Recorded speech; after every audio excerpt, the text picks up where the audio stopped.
ప్రేమికుల దినోత్సవ సందర్భంగా ఫిబ్రవరి 14వ తారీఖే మీరు ప్రేమికుల దినోత్సవం జరుపుకుంటున్నారంటే అంతకన్నా మూర్ఖత్వం ఈ ప్రపంచంలో ఏది లేదు. ఆ ఒక్కరోజే కాదు, మీ క్వాలిఫికేషన్ ఏంటి? మా గల్లీలో, మా ఊరిలో, మా ఇంట్లో అందరికన్నా ముద్దుస్తుంటాను నేనే. మేడం యోగితా పాండు గారు, అసలు బాబా పాండురంగ ఎక్కడ పరిచయం అయ్యారు? మీ లవ్ స్టోరీ ఎలా స్టార్ట్ అయిందంట? నా పేరు నాజియా అండి. అప్పుడు అంటే ముస్లిం మీరు? అవునండి. పక్క హిందూ, పక్క ముస్లిం.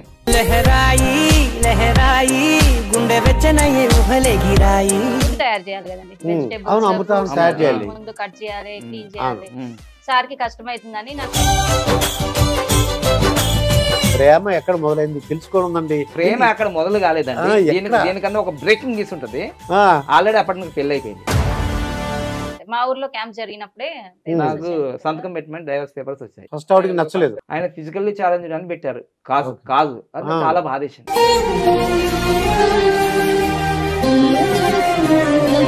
ఈ అమ్మాయి మీతోనే ఉంటదా, ఉంటే ఎలా అనే డౌట్ వస్తుందండి అందరికి. నువ్వు ఇంటికి వెళ్ళిపో, బాగలేదు. వెళ్ళేదేముంది, సర్టిఫికెట్ తీసుకొని వచ్చాను కదా, మీ దగ్గరనే ఉంటాను అంటున్నా. మేడం దగ్గర స్టార్ట్. బాబా పాండురంగ మనసు ఎలా పడ్డారు?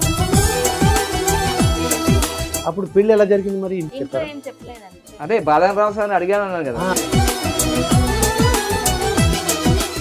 మేము ఇక్కడ ఉంటున్నామని తెలిసి మా వాళ్ళు కూడా అందరూ 2 ఆటోలు తీసుకొని వచ్చారు. కొట్టడానికంటే కాదు, వేసేయడానికే. వీడుకుంటాడండి, వీడెట్లా సాకుతాడు. ఆల్రెడీ ఆయన ఎక్కడెక్కడ క్యాంపులు పెట్టినాడు, అక్కడక్కడ గిట్లని చేసి ఉంటాడు. ఆల్రెడీ డైవర్స్ అయిపోయింది కదా. ఇష్టపడి మీ అమ్మాయిని ఎందుకు చేసుకున్నానంటే ఏదో ఒక రోజు మీరు చూస్తారు మా ఎదుగుదల. నేత్ర వంశీ అని ఇద్దరికి మ్యారేజ్ అయింది. అవునండి. మరి మీరు చూస్తే 16 సంవత్సరాలు, వాళ్ళది ఒక 2 years 1.5 year లోనే వాళ్ళిద్దరు డైవర్స్ తీసుకున్నారండి. ఎందుకు ఫెయిల్ అయ్యారంటే ఒకటి ఈగోస్ట్ ఇక్కడ ఉంటది. నువ్వు చెప్పింది నేను ఎందుకు వినాలి.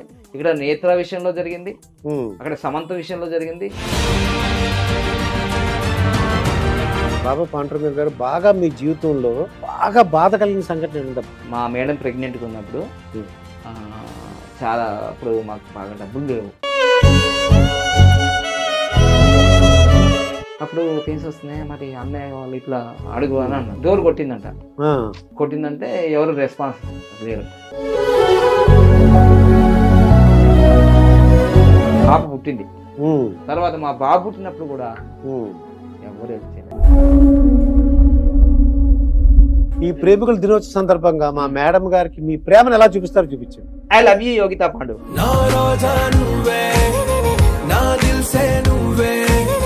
అలాగే మీరు ఎలా కూడా చూపిస్తారా madam? Welcome to our channel. నా పేరు మాస్టర్ దుర్గా ప్రసాద్. ఈరోజు వరల్డ్ హైయెస్ట్ పెయిడ్ న్యూమరాలజిస్ట్ ప్రసిద్ధిగాంచినటువంటి బాబా పాండురంగం గారు, అలాగే వారి శ్రీమతి యోగితా పాండు గారు మనతో పాటు ఉన్నారు. నమస్కారం అండి. నమస్తే. Happy Bharat, happy world. ఎలా ఉన్నారు మాస్టర్ దుర్గా ప్రసాద్ గారు? ఓ నమస్కారం. నా జనరల్ అందరూ నమస్కారం కాకుండా హ్యాపీ భారత్ ఏంటండి ఇది? ఎందుకంటే మన భారత్ లో ఉన్నాము, మన భారతదేశం హ్యాపీగా ఉండాలా. దాని తర్వాత హ్యాపీ వరల్డ్ అంటే మళ్ళీ భారతదేశం ప్రపంచంలో ఉంది కదా, మళ్ళీ హ్యాపీ వరల్డ్ ఉండాలి. అయితే మళ్ళీ ఈ 2 ఉండడం కాదు, rich Bharat rich world. Rich Bharat rich world, అందరూ బాగుండాలి, అందరూ ధనవంతులు అవ్వాలి, మన భారతదేశం వరల్డ్ కూడా. దాన్ని ఏమంటారంటే లోకా సమస్త సుఖినో భవంతు. అది మనకు సంస్కృతంలో తెలుగులో చెప్పారు, కొంచెం ట్రెండింగ్ గా ఉంటదని ఇలా చెప్పాను. బాగుందా? చాలా ఎక్సలెంట్ గా ఉందండి. బాగుంటది. విన్న వాళ్ళకి కన్న వాళ్ళకి golden time start now. Okay, golden time started now. అంతే, అయిపోయింది. నీకైనా నాకైనా చూసే వాళ్ళకు కూడా. ఓకే. అయితే ప్రపంచ ప్రేమికుల దినోత్సవ సందర్భంగా మీ ఇద్దరిని, మేడం గారిని మిమ్మల్ని ఇంటర్వ్యూ చేయాలని అనిపించింది మా ఛానల్ ద్వారా. అసలు మీ ప్రస్థానం ఎలా స్టార్ట్ అయింది? ముందు అసలు మీ జీవితం, మీరు న్యూమరాలజిస్ట్ ఎలా మారారో నేను తెలుసుకోవాలనుకుంటున్నాను. అవును, ఎలా మారారు, అసలు ఏంటి, ఏం చేసేవారు? న్యూమరాలజిస్ట్ గా ఇంత ప్రపంచ ప్రసిద్ధిగాంచింది ఎలా సంపాదించారు? పేరు ఎలా సంపాదించారు? డబ్బులు ఎలా సంపాదిస్తున్నారు? చాలా మంది చెప్పరండి, కానీ మీరు చెప్తారా అని నేను అనుకుంటున్నాను. Open top open top. Already ఎన్నో ఇంటర్వ్యూ ఇచ్చాము. మేమంతా ఓపెన్, అంటే ఓపెన్ హార్ట్ అంటారు. ఓకే. సో మనసులో ఏదుందో, మైండ్లో ఏదుందో అదే చెప్తాము, అదే చేస్తాం. తప్పకుండా వాస్తవంగా మనం ఉన్న విషయంలో ఏంటంటే, నేను world famous, world hyped numerologist అనేది ఈ 10 సంవత్సరాల్లో జరిగింది. అందులో ఈ ముఖ్యంగా ఈ 2020 నుంచి ఈ 24 మధ్యలో జరిగింది. అంతకుముందు వరల్డ్ ఫేమస్ యోగా ఫ్యామిలీ మరి. Yoga family, world famous yoga family. అయితే ఫేమస్ యోగా ఫ్యామిలీ దగ్గర ఏముంటుంది? యోగా ఉంటుంది, డబ్బు ఉండదు. బాగా అర్థం చేసుకోండి. అంటే ఎక్సర్సైజ్ చేస్తారు, అన్ని ప్రాణాయామం, ఆరోగ్యం బాగుంటది, అందు బాగుంటది. అప్పుడు ఎంత ఫేమస్ అయినా జనాల్లో యోగా గురువురా, ఓకే బాగా చేస్తాడు, ఆయన పైన భార్య పైన 2 పిల్లలు, బాగుంటారు బాగుంటారు అంతే. కానీ ఇప్పుడు హైపేడ్ న్యూమరాలజిస్ట్ అనే వారికి బాగా డబ్బు మనిషి, అస్సలు వదిలిపెట్టాడు. ఎవరికైనా కానీ ఫస్ట్ అమౌంట్ కట్టండి, కట్టిన తర్వాత చూస్తా అంటాడు. అంటే 2017 నుంచి ఫుల్లీ కమర్షియల్ అయినా నేను, ఫుల్ కమర్షియల్. అంటే డబ్బు పెట్టకుండా నేను సమాధానం చెప్పరు. ఎందుకంటే మనిషి అనే పదంలోనే మాస్టర్ దుర్గాప్రసాద్ గారు, మనిషి అనే పదంలోనే మనీ ఉంది, షీ ఉంది. ఈ 2 లేకపోతే మానవ జీవితం లేదు. నాకు చాలా చాలా ఓల్డ్ సినిమాలు చాలా ఇష్టంగా ఉంటాయి, చూడడానికి టైం ఉండదు. ధనమేరా అన్నిటికీ మూలం, ఈ ధనము విలువ తెలుసుకునుట మానవ ధర్మం. ఇది మానవ ధర్మం, మన ధర్మం. ఇది శిల్క ధర్మమో ఎలక ధర్మమో కాదు ఇది. అయితే ఇది ఇప్పుడు నాకు లేట్గా తెలిసింది. ఒకప్పుడు ఏంటంటే రండి చేయండి తీసుకుపోండి అన్నీ తీసుకుపోయారు. లాస్ట్కు నా లైఫ్లో ఇల్లు, కారు అన్నీ అమ్ముకొని రోడ్డు మీద పడితే ఎవరూ రాలేరు. అన్నదమ్ములు, అక్క చెల్లెళ్ళు, తల్లిదండ్రులు, అత్త మామ ఎవరు రాలేరు. అప్పుడు నాకు తెలిసి వచ్చింది డబ్బు విలువ. అప్పుడు అంతకుముందు నాకంటే డబ్బు, నాకెందుకు ఏటీఎం కార్డు, నాకెందుకు బ్యాంక్ అకౌంట్, నాకెందుకు, మీరు ఎందుకు ఇస్తున్నారు, ఇలా అహంకార ధోరణితో. సో దానివల్ల చాలా నేర్చుకున్నాను జీవిత పాఠాలు. సో అందుకోసం ఇప్పుడు అంతా నన్ను మనీ పవర్ బాబా పాఠం అంటారు. ఎలా మీరు న్యూమరాలజిస్ట్ గా ఎలా మారారండి? న్యూమరాలజిస్ట్ గా వాడడానికి చాలా పెద్ద చరిత్ర ఉంది, చిన్నదేం లేదు. ఈ ఎపిసోడ్ సరిపోవు. ప్రపంచ ప్రేమికుల దినోత్సవ సందర్భంగా అందరికి శుభాకాంక్షలు తెలియజేస్తున్నాను. ఎక్కువగా నాకు హిందీ, ఇంగ్లీష్ ఏం రాదు, కానీ వ్యాలంటైన్స్ డే అంటారు కదా, నాకు 98దో తెలుసు వ్యాలంటైన్స్ డే అని. అంతకుముందు నాకు తెలియదు. అప్పుడు intermediate second year first year ఉన్నప్పుడు తెలుసు. నాకు వ్యాలంటైన్స్ డే అంటే తెలియదు, నిజంగానే తెలియదు. అది ఒక అమ్మాయి వల్లనే తెలిసింది. ఆ రోజు వ్యాలంటైన్స్ డే అనేది అమ్మాయి ద్వారా తెలిసింది. ఎలా తెలిసింది? ఆ అమ్మాయి ద్వారా తెలిసింది. అప్పుడు వ్యాలంటైన్స్ డే అంటే ఏంటిది, ప్రేమికుల దినోత్సవం అంటే ఏంటిది, ఫిబ్రవరి 14 ప్రేమికుల దినోత్సవం అయినా అలా స్టార్ట్ అయింది. కానీ ఈ వీడియో చూస్తున్న వాళ్ళందరికీ నేను చెప్పేది ఏంటంటే, ఫిబ్రవరి 14వ తారీఖే మీరు ప్రేమికుల దినోత్సవం జరుపుకుంటున్నారంటే అంతకన్నా మూర్ఖత్వం ఈ ప్రపంచంలో ఏదీ లేదు. ఫస్ట్ సమాచారం ఇది. ఆ ఒక్కరోజే కాదు, ఆ పాయింట్ అక్కడ మీరు అర్థం చేశారు. ఆ ఒక్కరోజే కాదు, 365 రోజులు మీ భార్య, మీ పిల్లల్ని నిత్యము ఆనందంగా వసంతంగా ఉండే రోజే నిజమైన ప్రేమికుల దినోత్సవం. వ్యాలంటైన్స్ పుట్టక ముందే ప్రేమికులు ఉన్నారుగా, రాధాకృష్ణుడు, మరి పార్వతీ పరమేశ్వరులు, జగత పితరో వందే పార్వతీ పరమేశ్వరుడు. వాళ్ళకు మించిన ప్రేమ ఇంకెక్కడుంది? అసలు పార్వతి మనకు చనిపోతే శివుడు ఎంత ఇబ్బంది పడతాడు, ఎంత మనోవేదన జరుగుతుంది.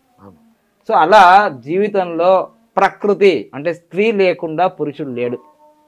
సో అందుకోసం నేను వ్యాలంటైన్స్ డే రోజు ఏంటంటే యువకులకు, ముఖ్యంగా యువతీ యువకులకు, యంగ్ లీడర్స్ కాబోతున్న వాళ్ళందరికీ ఫస్ట్ వాళ్ళ చదువు, వాళ్ళ కెరియర్, వాళ్ళ జీవితం అంటే ఏంటి అవి తెలుసుకోకుండా 16 ఏళ్ల వయసు పడి లేచే మనసు అన్నారనుకోండి, పడిపోతుంది బురదలో.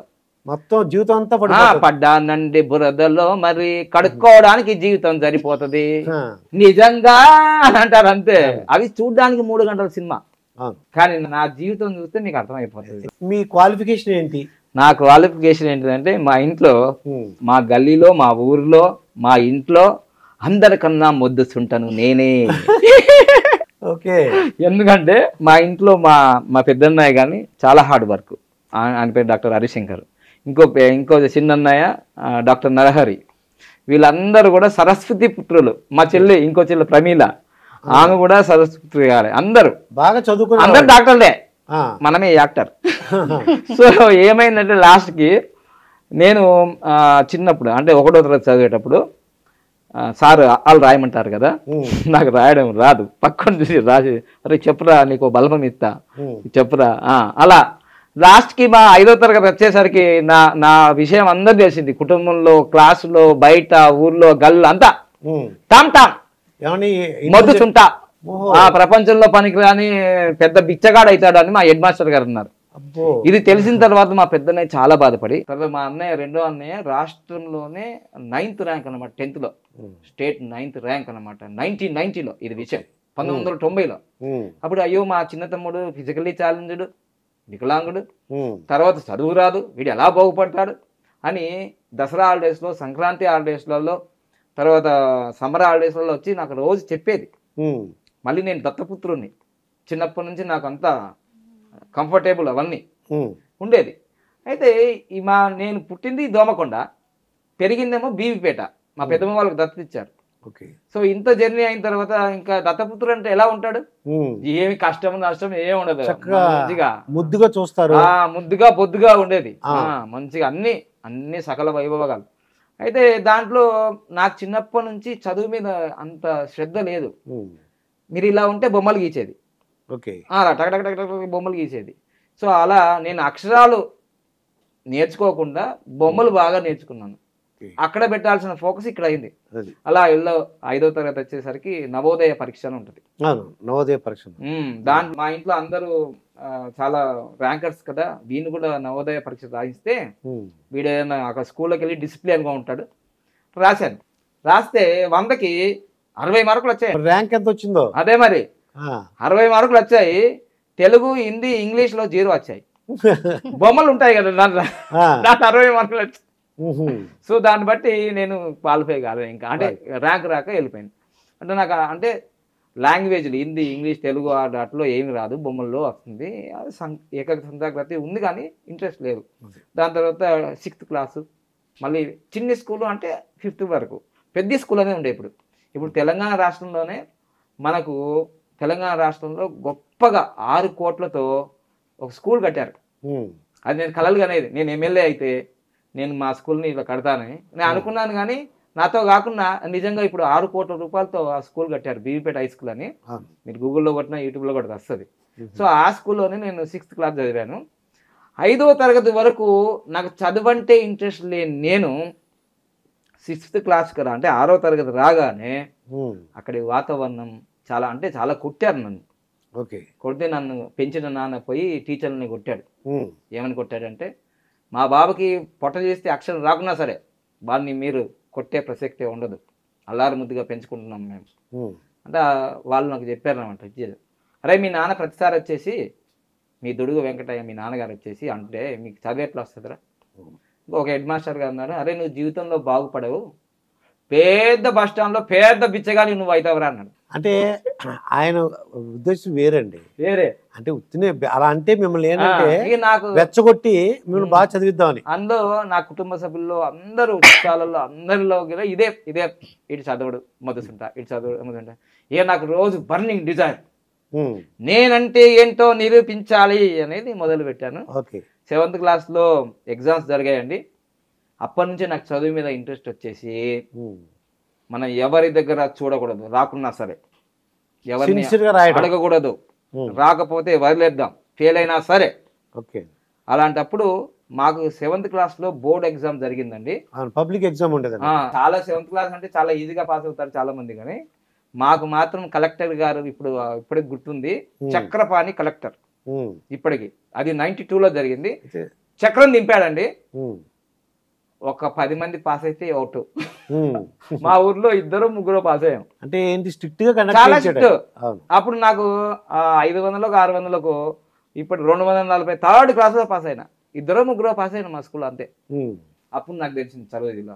అలా ఇంట్రెస్ట్ గా చాలా చక్కగా 9th క్లాస్ వరకు అలా చదువుకొని మా ఊర్లో బీపేట్లో 10th క్లాస్కి దోమకొండకు వచ్చా.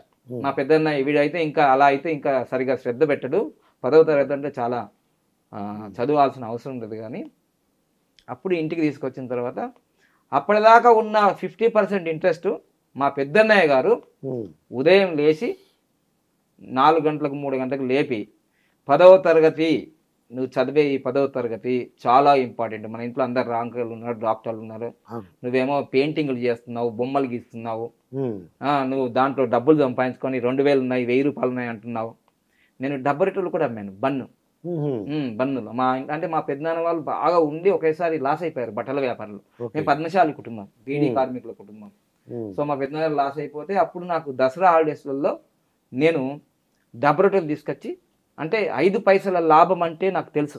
అక్కడి నుంచి మీ నా స్టార్టింగ్ జర్నీ అది. అంటే అప్పుడు నాకు డబ్బు విషయం అంత పెద్దగా తెలియదు, కానీ నా కుటుంబాన్ని నేను రక్షించుకోవడానికి నా పోలియో కాలు ఉన్నా కానీ నేను అలా 5వ తరగతిలో నేను అమ్మడం జరిగింది.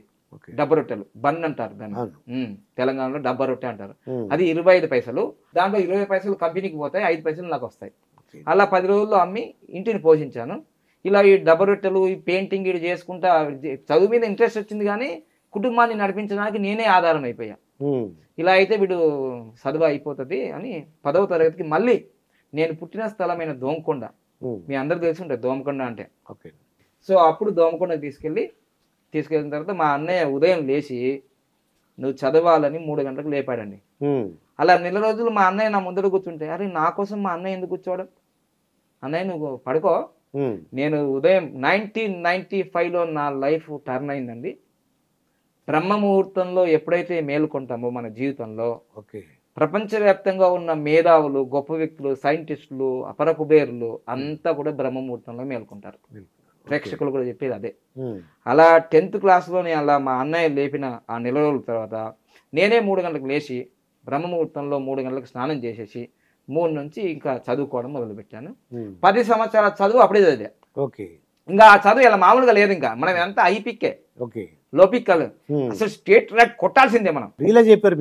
ఎందుకంటే మా అన్నయ్య స్టేట్ 9th ర్యాంక్, మనం ఫస్ట్ ర్యాంక్ అని కొట్టాలిగా. మరి అలా అనుకున్నాను, చదివాను, అయిపోయింది. 1 ఇయర్ అయిపోయింది. లాస్ట్కు రిజల్ట్ వచ్చినాయి, అందరూ పాస్ అయ్యారని ఇట్లా కేరెత్తులు కొడుతున్నారు. నాకైతే బాధ, ఎందుకంటే నా ర్యాంకు స్టేట్ ర్యాంక్ రావాలి, ఫస్ట్ పేజీలో ఈనాడు అన్ని పేజీలు ఉంటాయి, ఆ వార్త నా ఫోటో లేదని చూసుకుంటున్నాను వార్తా పేపర్లలో. మా అన్నయ్య వాళ్ళందరూ ఇట్లా స్వీట్ బాక్సులు తీసుకొచ్చారు. ఏంటే స్వీట్ బాక్సులు తీసుకొచ్చారా, నా ఫోటో ఏదని నేను చూసుకుంటున్నా అంటే 10వ నంబర్ కూడా లేదు ఇక్కడ, 1వ నంబర్ వేరు ఉంది, 2వ నంబర్ వేరు ఉంది, అన్ని నంబర్లు వేరే ఉన్నాయి. నా ఫోటో లేకపోయేసరికి నేను చాలా బాధలో ఉన్నా. మా అన్నయ్య అన్నట్టున్నాడు, మా అన్నయ్య వీడు పాస్ అయితే చాలరా, ఒరే నువ్వు ఫస్ట్ క్లాస్లో పాస్ అయ్యా, ఫస్ట్ క్లాసా ఎవడి కావాలి, ఫస్ట్ క్లాసా ర్యాంక్ అనుకున్నాను నేను. అది నా జీవితంలో ఇప్పుడు నాకు ఏమనిపిస్తుందంటే, think big size, live king size. పెద్దగా అనుకో, నువ్వు కలెక్టర్ అవుతానని, కనీసం టికెట్ కలెక్టర్ అవుతావు కదా. అప్పుడు దాని తర్వాత తెలిసింది ఏంటంటే, నేను స్టేట్ ర్యాంక్ అని పెట్టుకున్నాను కాబట్టి ఫస్ట్ క్లాస్లో పాస్ అయ్యా. అది ఆ తర్వాత ఇంటర్మీడియట్ చదువుతున్నప్పుడు ఇక ఇక్కడే మీరు అడిగారుగా, ఇది వ్యాలంటైన్స్ డే కదా, ఇక్కడే ఉంది టర్నింగ్ పాయింట్. ఇంకా చాలా ఇంట్రెస్ట్గా రోజు 16 గంటలు 18 గంటలు చదువుకుంటున్నాను. రూమ్ రెంట్ 150 రూపాయలు, ముగ్గురం ఉన్నాము, 50 రూపాయలు షేర్ వేసుకున్నాము, బాగా ఇంట్రెస్ట్ గా చదువుతున్నాము. ఫిబ్రవరి 14th వ్యాలెన్స్ డే గురించి మీకు తెలియదు? నాకు అసలు పుస్తకాల పురుగు ఇప్పుడు, అప్పుడు అసలే చదవలేదు కాదు. ఈ పుస్తకాల పురుగు 1996 10th అయిపోయింది, కామరెడ్డికి వెళ్ళాము. సో 96, 97 ఫస్ట్ ఇయర్ బాగా చదువుకుంటున్నాము. చదువుకున్నప్పుడు ముగ్గురం రూమ్లో ఉన్నాము, మా ఊరు వాళ్ళు వ్యవసాయ కుటుంబం, ఫార్మర్స్ ఫ్యామిలీ, నేను పద్మశాలి కుటుంబం. చదువుకుంటున్నాం మా ఊరు వాళ్ళే. కాలేజ్ కూడా అందరికన్నా ముందే 7 గంటలకు వెళ్ళిపోయి గంట సేపు చెట్ల కింద కూర్చొని చదువుకోవడం. అంటే మీరు లెక్చరర్ గారు, ఇప్పుడు బాటనీ లెక్చరర్ గారు మీరు, ప్రభాకర్ సార్ అని ఇప్పుడు నాకు గుర్తుంది, మీరు లెక్చర్ చెప్తారు కాబట్టి ముందే చదివేసి ఆ లెసన్, మీరు ఏమైనా మిస్టేక్ చెప్తారని దొరకపడడానికి అదే. సో దాన్ని బట్టి బాగా అక్కడ కాలేజీలో కూడా 10th క్లాస్లో మిస్ అయ్యాను కదా స్టేట్ ర్యాంకు, ఇంటర్మీడియట్లో కొట్టేద్దాం అనుకుంటున్నా. ఇంకా అందరికీ పాపం లెక్చర్లో కూడా కొంచెం బాధ పెట్టాను, ముందే చెప్పేస్తున్నాను కదా, సార్ మీరు తప్పు చెప్పారు సార్. అరే ఆగరా బాబు, నువ్వు అసలు 10th క్లాస్ ఇదన్నా అదైపోయావు, మళ్ళీ ఇంటర్మీడియట్ సరిగ్గా చదవకపోతే నువ్వు స్టేట్ ర్యాంక్ తర్వాత అన్నారు. అలా ప్రతి లెక్చరర్ని కూడా నేను బాగా యాక్టివ్గా, వాళ్ళందరూ అనుకున్నారు అరే వీడు స్టేట్ ర్యాంక్ కొట్టేస్తాడు ఈసారి, కొట్టేశారు అనుకున్నాను. రిజల్ట్ వచ్చింది, కెమిస్ట్రీలో 2 మార్కులతో ఫెయిల్ అయిపోయా. ఫెయిల్ అయిపోయా. అప్పుడు నాకు అనిపించింది నాకు ఈగో ఎక్కువ ఉంది, అందుకోసమే అప్పుడు భగవద్గీత మొదలు పెట్టాను 97లో. అప్పటి వరకు ఈ బొట్లు ఈ జుట్లు ఇవి ఏమీ లేవు. ఇప్పుడు ఆధ్యాత్మిక మార్గం వచ్చేసి ఎందుకు ఫెయిల్ అయ్యా నేను, నాలో ఈగో ఉంది కాబట్టి మొత్తం భగవద్గీత చదివేసుకొని గీతా జయంతి రోజు నుంచి ఇంకా అక్కడ నుంచి మళ్ళీ సెకండ్ ఇయర్కు మంచిగా ప్రిపేర్ అవుతున్నాను. అప్పుడు ఇప్పుడే ఫస్ట్ ఇయర్ పాస్ అయ్యాను, మళ్ళీ తర్వాత సెకండ్ ఇయర్ కూడా ఇంకా అహంకార ధోరణి ఏం లేకుండా చక్కగా చదువుకుంటున్నాం. ఆ సెకండ్ ఇయర్లో జరిగిపోయిందండి అంతా. ఫిబ్రవరి 14 అప్పుడే తెలిసింది నాకు, అప్పటిదాకా సిన్సియర్గా ఉన్న నేను చక్కగా. తర్వాత సెకండ్ ఇయర్లో ఒక అమ్మాయి హైదరాబాద్ నుంచి కామారెడ్డికి వచ్చింది, ఆమె పేరు ప్రసన్న. ఇప్పుడు చూస్తున్నారు, ఇప్పటిదాకా నాకు ఇప్పుడు కన్ఫ్యూజ్ అయ్యేది ఇప్పటి వరకు. ప్రసన్న వచ్చిందనమాట, పక్కనే కూర్చుంటుండే నాతోటి, ఇంకా జర్నీ చేస్తుండే. లాస్ట్కి వాళ్ళ నాన్నతో పరిచయం చేయాలి, వాళ్ళ ఫ్యామిలీతో పరిచయం చేశారు, బాగుంది. తర్వాత ఒక రోజు 14th ఫిబ్రవరి రోజు 1998 నేను మీరు అలా ఇలా సింక్ డ్రెస్ ఎట్లా వేసుకున్నాము, నేను వైట్ షర్ట్ బ్లాక్ జీన్స్, నాకు ఒక కొంచెం మా నాన్న కొనిచ్చాడు, మా పెద్దనాన్న నన్ను పెంచాను, హీరో రేంజర్ బైసికల్ ఉంటుంది, ఇప్పుడు కూడా ఉంది అది, కాపాడుకున్నాను నేను. ఆ సైకిల్ మీద స్టైల్గా పోవడం, ఇంకా రావడం. ఎందుకంటే నేను పోలియో అయినా సైకిల్ నేర్చుకున్నా, ఈత నేర్చుకున్నా, కారు నేర్చుకున్నా, అన్నీ నేర్చుకున్నాను. సో అప్పుడు మా నాన్నగారు పరిచయం చేస్తాను అని వాళ్ళ ఇంటికి తీసుకెళ్తుంది కామారెడ్డి. కాలేజ్ ఏమో చాలా దూరం, మేము బైసికల్ మీద పోవాల్సిందే. ప్రసన్న గారు తీసుకెళ్తుంటే మా నాన్నగారు పరిచయం చేస్తానంటే, ఎందుకు ఈ రోజు పరిచయం చేయడం అని, మనకి ఎగ్జామ్స్ వస్తున్నాయి, ప్రాక్టికల్స్ ఫిబ్రవరి అంటే మార్చిలోనే ప్రాక్టికల్ ఉంటాయి కదా, చదువుకోవాలి కదా మనం మళ్ళీ ఎంసెట్ వచ్చేస్తుంది అంటే, సార్ మా నాన్నగారు ఈరోజు వచ్చాడు కాబట్టి కల్పిద్దాం అని వెళ్తున్నాం. ఆ కామారెడ్డి రైల్వే ట్రాక్ ఉన్నది, ఆడికి వచ్చిన తర్వాత మీరు నన్ను ప్రేమిస్తున్నాను చెప్పండి, లేకపోతే నేను ట్రాక్ మీద పడిపోతా అని అంటే, ఈరోజు ఏంటి అంటే ఆ రోజు అందరు విడ్డూరంగా చూస్తున్నారు, ఈ అమ్మాయి ఏంటి ఈ అబ్బాయి ఏంటి సేమ్ టు సేమ్ డ్రెస్సులు వేశారు, నాకు తెలియదు దాంట్లో ఆశ్చర్యం. సో అప్పుడు ఈరోజు నువ్వు పుస్తకాల పురుగు మొదలుచుంటా అని అర్థమైంది, కానీ ఈరోజు వ్యాలంటైన్స్ డే అంటారు అంటే ఏమిటి అన్నాను. ప్రేమికుల దినోత్సవం అంటే ఏమిటి అంటారు అంటే, ఒక అబ్బాయి అమ్మాయి ప్రేమించుకుంటారు ఈరోజు అని అంటే, ఓ అలానా, నీకు ఒక డాక్టరు పుస్తకాలు తప్ప నీకు ఇవేం తెలియదు అంటే, మాకు తెలియదు నిజంగానే. మా ఇంట్లో అంతా డాక్టర్లు, ఈ ప్రేమలు దోమలు అనేది మాకు తెలియదు.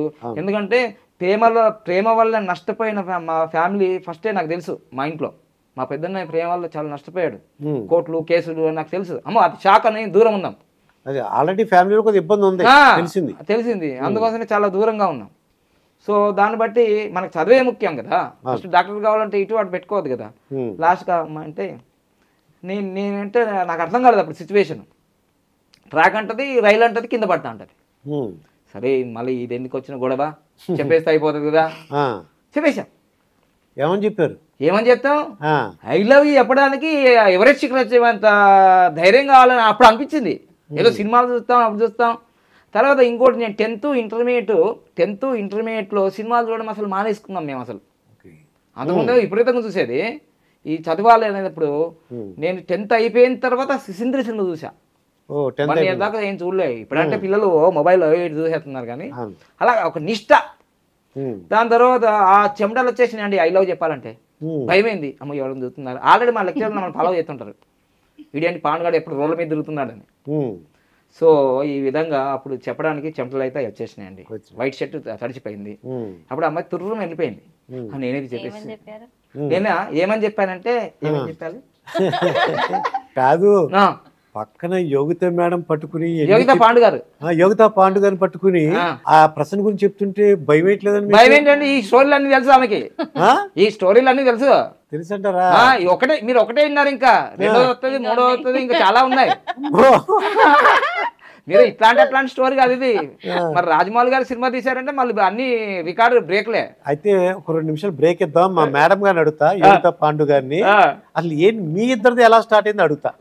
చూసారా మీరు అక్కడ వెళ్ళిపోయారు, అది అక్కడ. ఎందుకంటే బ్రేక్ అంటే చాలాసేపు మాట్లాడుతున్నారు. చెప్పండి.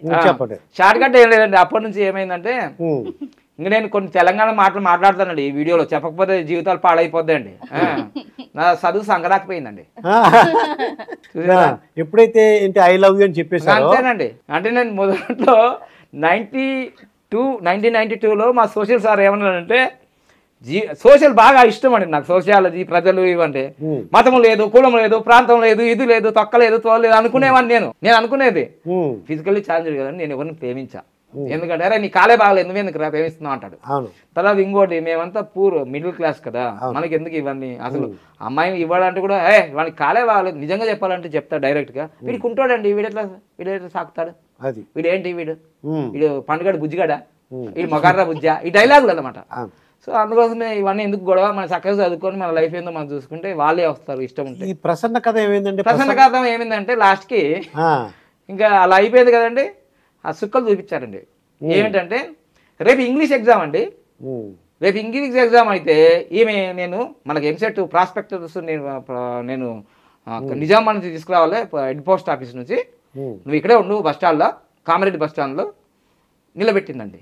రేపే ఇంగ్లీష్ ఎగ్జామ్. సాయంత్రం ఎక్కిందండి 4 గంటలకి, 2-3 గంటలు అంటే రాత్రి 9 గంటలకు వస్తుంది అన్నది కదండి, వచ్చేసేది అనుకో. అప్పుడు ఫోన్లు మొబైల్ ఇవన్నీ వెళ్ళలేవు కదండి. అప్పుడు వెయిటింగ్ చేస్తున్నానండి, సినిమాలో ఉంటుంది కదా, రోడ్డు మీద నిలబట్టి వర్షం పడుతుంది ఎండిపోతుంది, అలా అయిపోయింది నా జీవితం. నెక్స్ట్ డే ఇంగ్లీష్ ఎగ్జామ్, మనం ఆల్రెడీ అబజబదబ్బా.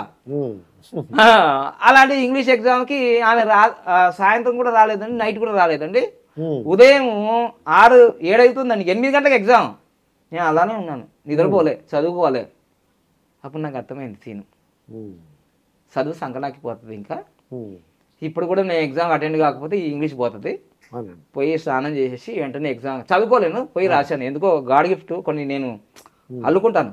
ఒకసారి ఒక వర్డ్ ఇచ్చేసి రాశాను, 100కి 50 మార్కులు వచ్చాయండి. తెలుగు రాశాను, ఇంగ్లీష్ రాశాను, తర్వాత ఇక బయాలజీలో బాటనీ రాశాను. ఇక 3 ఇట్లా అంటే ఈ అమ్మాయి వల్ల ఎడ్యుకేషన్ మొత్తం డిస్టర్బెన్స్ అయిపోయింది. దానివల్ల డిస్టర్బెన్స్ అయ్యి ఫస్ట్ ఇయర్లో ఒక కెమిస్ట్రీ ఫెయిల్ అయితే సెకండ్ ఇయర్లో 3 సబ్జెక్టులు మనకి డాక్టర్ అయ్యేది పోయింది, టాప్ ర్యాంక్ అయిపోయింది, అన్నీ పోయింది. దాని తర్వాత మా పెద్దన్న ఇంకో విషయం కూడా అసలు మీకు చెప్పాల్సింది ఏంటంటే, నాలో సత్యం ఉంటుందండి, చాలా డేర్ ఉంటుందండి, ఫీల్ కావద్దు. ఇక్కడ నేను పద్మశాలి, అమ్మాయి ఎస్సీ. దానివల్ల ఏంటి ఇక్కడ క్యాస్ట్ ఫీలింగ్ అదొకటి. తర్వాత ఇవి నూనూత మీసాల వయసు అంటారు కదా, సో ఈ వయసులో ఏంటి ప్రేమ. ఇంకో విషయం తెలుసా, నేను ఆ అమ్మాయిని ప్రేమిస్తున్నా ఫోటో టకా దిగాము, ఈ అమ్మాయిని ప్రేమిస్తున్నా అంటే. ప్రేమించడం అంటే అప్పుడు ఆ సొసైటీలో గ్రేట్, బిల్ గేట్స్ కన్నా ఎక్కువ గ్రేట్. అమ్మా నాకు లవర్ ఉందా అంటే ఏంటనుకున్నారు మీరు, ప్రిస్టేజ్ కుక్కర్ లెక్క. దాని తర్వాత ఏమైందంటే ఆ అమ్మాయిని మా ఇంటికి తీసుకొచ్చా సెకండ్ ఇయర్లోనే. మొత్తం దోమకొండ బస్ స్టాండ్లో దిగి ఆ కోటను చూపించి, ఇదిగో కోట అన్నాను. తాజ్మహల్ అక్కడ ఉంటుంది, ఇక్కడ మా దోమకొండలో కోట ఉంటుంది, ఎవరికైనా ఇదే చూపించాల్సిందే, అది చూపించాలి. అలా నడుచుకుంటూ పోతుంటే పల్లెటూళ్ళు ఎలా ఉంటుంది, మండలే అప్పుడు. అదిగో హరిశంకర్ వాళ్ళ తమ్ముడు చూసారా, చదువుకుంటానని అడిగి చూడండి, అమ్మాయిని తీసుకొచ్చాడు. అయిపోయింది. మా అత్తని తీసుకొచ్చి చూపిస్తే ఆల్బమ్ ముందర పెట్టా, మా అన్నయ్య ముందట. ఏంట్రా ఇది అని అనలేదు, స్మైలీ ఫేస్ మా అన్నయ్య. ఎందుకంటే ఎగ్జామ్స్ వస్తున్నాయి, వీళ్ళు ఏమన్నా అంటే మళ్ళీ డిస్టర్బ్ అవుతారు. ఓకే తర్వాత చూద్దాం. ఎగ్జామ్స్ అయిపోయిన తర్వాత, ఎగ్జామ్స్ అయిపోయినాయండి, మళ్ళీ ఒక డైలాగ్ చెప్పారండి ఇప్పటికి కూడా. ఆ డైలాగ్ ఇప్పుడు అందరికి బొమ్మరిల్లాగా అందరికి గుర్తుండాలి. మీరిద్దరు డాక్టర్లు కావాలనుకుంటున్నారు కదా, ఫస్ట్ మీరు ఇంటర్మీడియట్ పాస్ అయిపోయి ఎంసెట్ రాసేసి ఎంబీబీఎస్ డాక్టర్స్ అయిపోయి అప్పుడు మీరు మా దగ్గరికి రండి, మేము ఈ పిల్ల చేస్తాం. చాలా స్మైల్ చేసి మా అన్న ఏమంటాడు, వెరీ గుడ్ అనుకున్నామండి ఇది నిజంగానే. కానీ దాని వెనక డైరెక్టర్ రాజమౌళి, రాఘవేంద్ర రావు, రామ్ గోపాల్ వర్మ ఉంటారని నాకు తెలియదు. అంత ఐడియాగా మరి బంగారు కత్తెని మెడగోసుకుంటామా, అలా కాదు కదా. అది చేశాడు. మళ్ళీ వాళ్ళ అమ్మ నాన్న వాళ్ళతో మాట్లాడాడు. ఆ అమ్మాయి అటు వెళ్ళిపోయింది, ఇటు వెళ్ళిపోయినామండి. మాట్లాడారు కదా. తర్వాత నేను సిఎంసి క్రిస్టియన్ మెడికల్ కాలేజ్ మా అన్నయ్య ఎక్కడ ఎంబీబీఎస్ చేస్తున్నా అక్కడికి వెళ్ళాను. సిన్సియర్గా మళ్ళీ సప్లిమెంటరీ చదువుకున్నాను, ఎగ్జామ్స్ రాశానండి. ఆ అమ్మాయి కూడా రాసి ఉంటుంది. ఇప్పటి వరకు కనిపించలేదు నా ప్రసన్న ఎక్కడ పోయిందో. ఎక్కడ పోయింది ఇదివరకు మళ్ళీ ప్రసన్నమే కాలే, ప్రసన్నమే కావలేదు. ఇక్కడ ఈ ప్రసన్న మొదలైంది. అయితే మేడం యోగితా పాండు గారు అసలు బాబా పాండురంగ ఎక్కడ పరిచయం అయ్యారు? మీ లవ్ స్టోరీ ఎలా స్టార్ట్ అయిందంట? దానికంటే ముందు సార్ యోగా గురువు గారు యోగా గురువు గారు క్యాంప్స్ నిర్వహించేవారు అనమాట. 2007లో యోగా క్యాంప్ నిర్వహిస్తుంటారు. అవును, యోగా గురువు గారు కాబట్టి 7 days క్యాంప్స్ ఉంటుండే, ప్రతి ఊర్లో చేస్తుండే. అప్పుడు మా ఊర్లో వచ్చారు. మా ఊరు పక్కన కౌగుంట్ల అని ఒక గ్రామం ఉంటది, మాది మహబూబ్ నగర్ జిల్లా పుట్టపల్లి అనే గ్రామం. కౌగుంట్లలో క్యాంప్స్ నిర్వహించారు. మా ఊరు నుంచి పద్మక్క అని ఒక ఆమె అక్కడ శివరాత్రి యజ్ఞానికి వచ్చింది.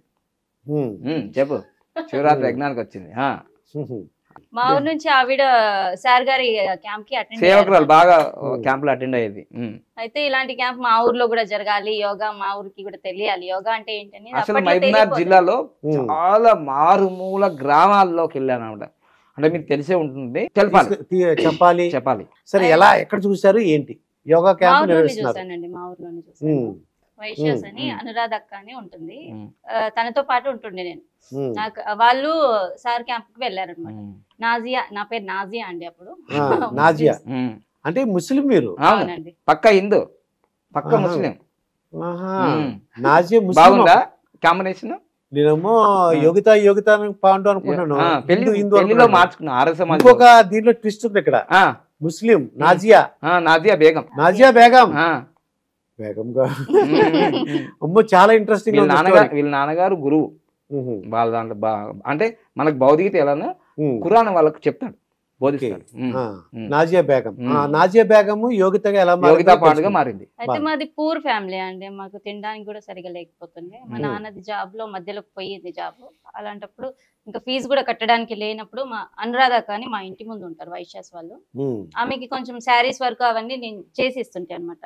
ఆమె ఉండి నేను కడతాను ఫీజు, నువ్వు కూడా రా నాజియా అని చెప్తే నేను కూడా వెళ్ళాను అక్కడ. అప్పుడు చూసాను ఫస్ట్ టైం సార్ని, చూసాను. నాజియా బేగం చూసారు? నాజియా బేగం గారు చూడలేం కదా, అక్కడ అప్లికేషన్ చేస్తున్నారు అందరూ. ఆ అప్లికేషన్ కూడా పింక్ కలరే ఉంటది. Application form pink, form colour fill up చేసినారు. అప్పుడు ఈ అమ్మాయి అలా వచ్చింది సన్నగా, అంటే ఇప్పుడు అంతా షైనింగ్ అయిపోయిందండి, బ్రైట్ కూడా అయిపోయింది. మా సబ్బు వాడుతుంది కదా, వైట్ అయిపోయింది. అప్పుడు నల్లగా బక్కగా ఇంకా అలా ఉండే. నేను అనుకున్నాను, అంటే నాకు యోగా అంటే అందరు వస్తారు, హిందూ ముస్లిం క్రిస్టియన్స్. ఈ అమ్మాయి ముస్లిం అమ్మాయి వచ్చింది, ఇంకా హైట్ చెప్పులు, ఆ చెప్పులు కూడా నేను విచిత్రంగా చూస్తాను అనమాట. అమ్మ, ఈ హైట్ చెప్పులు ఏంటి, హై హీల్స్ చేసుకున్నారు. టక టక టక శబ్దం వస్తుంది. వచ్చిన తర్వాత అమ్మాయి అప్లికేషన్ రాసింది, దాంట్లో నాజియా బేగం అన్నమాట, హెల్త్ ప్రాబ్లమ్స్ రాసుకున్నది. ఓకే రైట్, నేను అప్లికేషన్ ఫామ్ తీసుకుని వెళ్ళిపోయాను. నేను పేరూరు అంటే బాదం స్వామి నాకు అక్కడ ఏసీ రూమ్ ఇచ్చి కార్ ఇచ్చి అక్కడ పెట్టాడు. అలా రోజు వీళ్ళ ఊరికి వచ్చేది, ఒక 15 కిలోమీటర్లు ఉంటుంది, 10 కిలోమీటర్లు.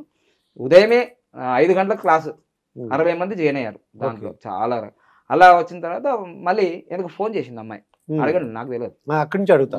మీరు అయితే ఉండండి, సైలెంట్ గా ఉండండి, మా మేడం దగ్గర నుంచి అన్ని తెలుసుకుంటారు విషయాలు. ఓకే, ఫామ్ నింపమన్నారు కదండి, దానికి ఫోటో పెట్టాలి.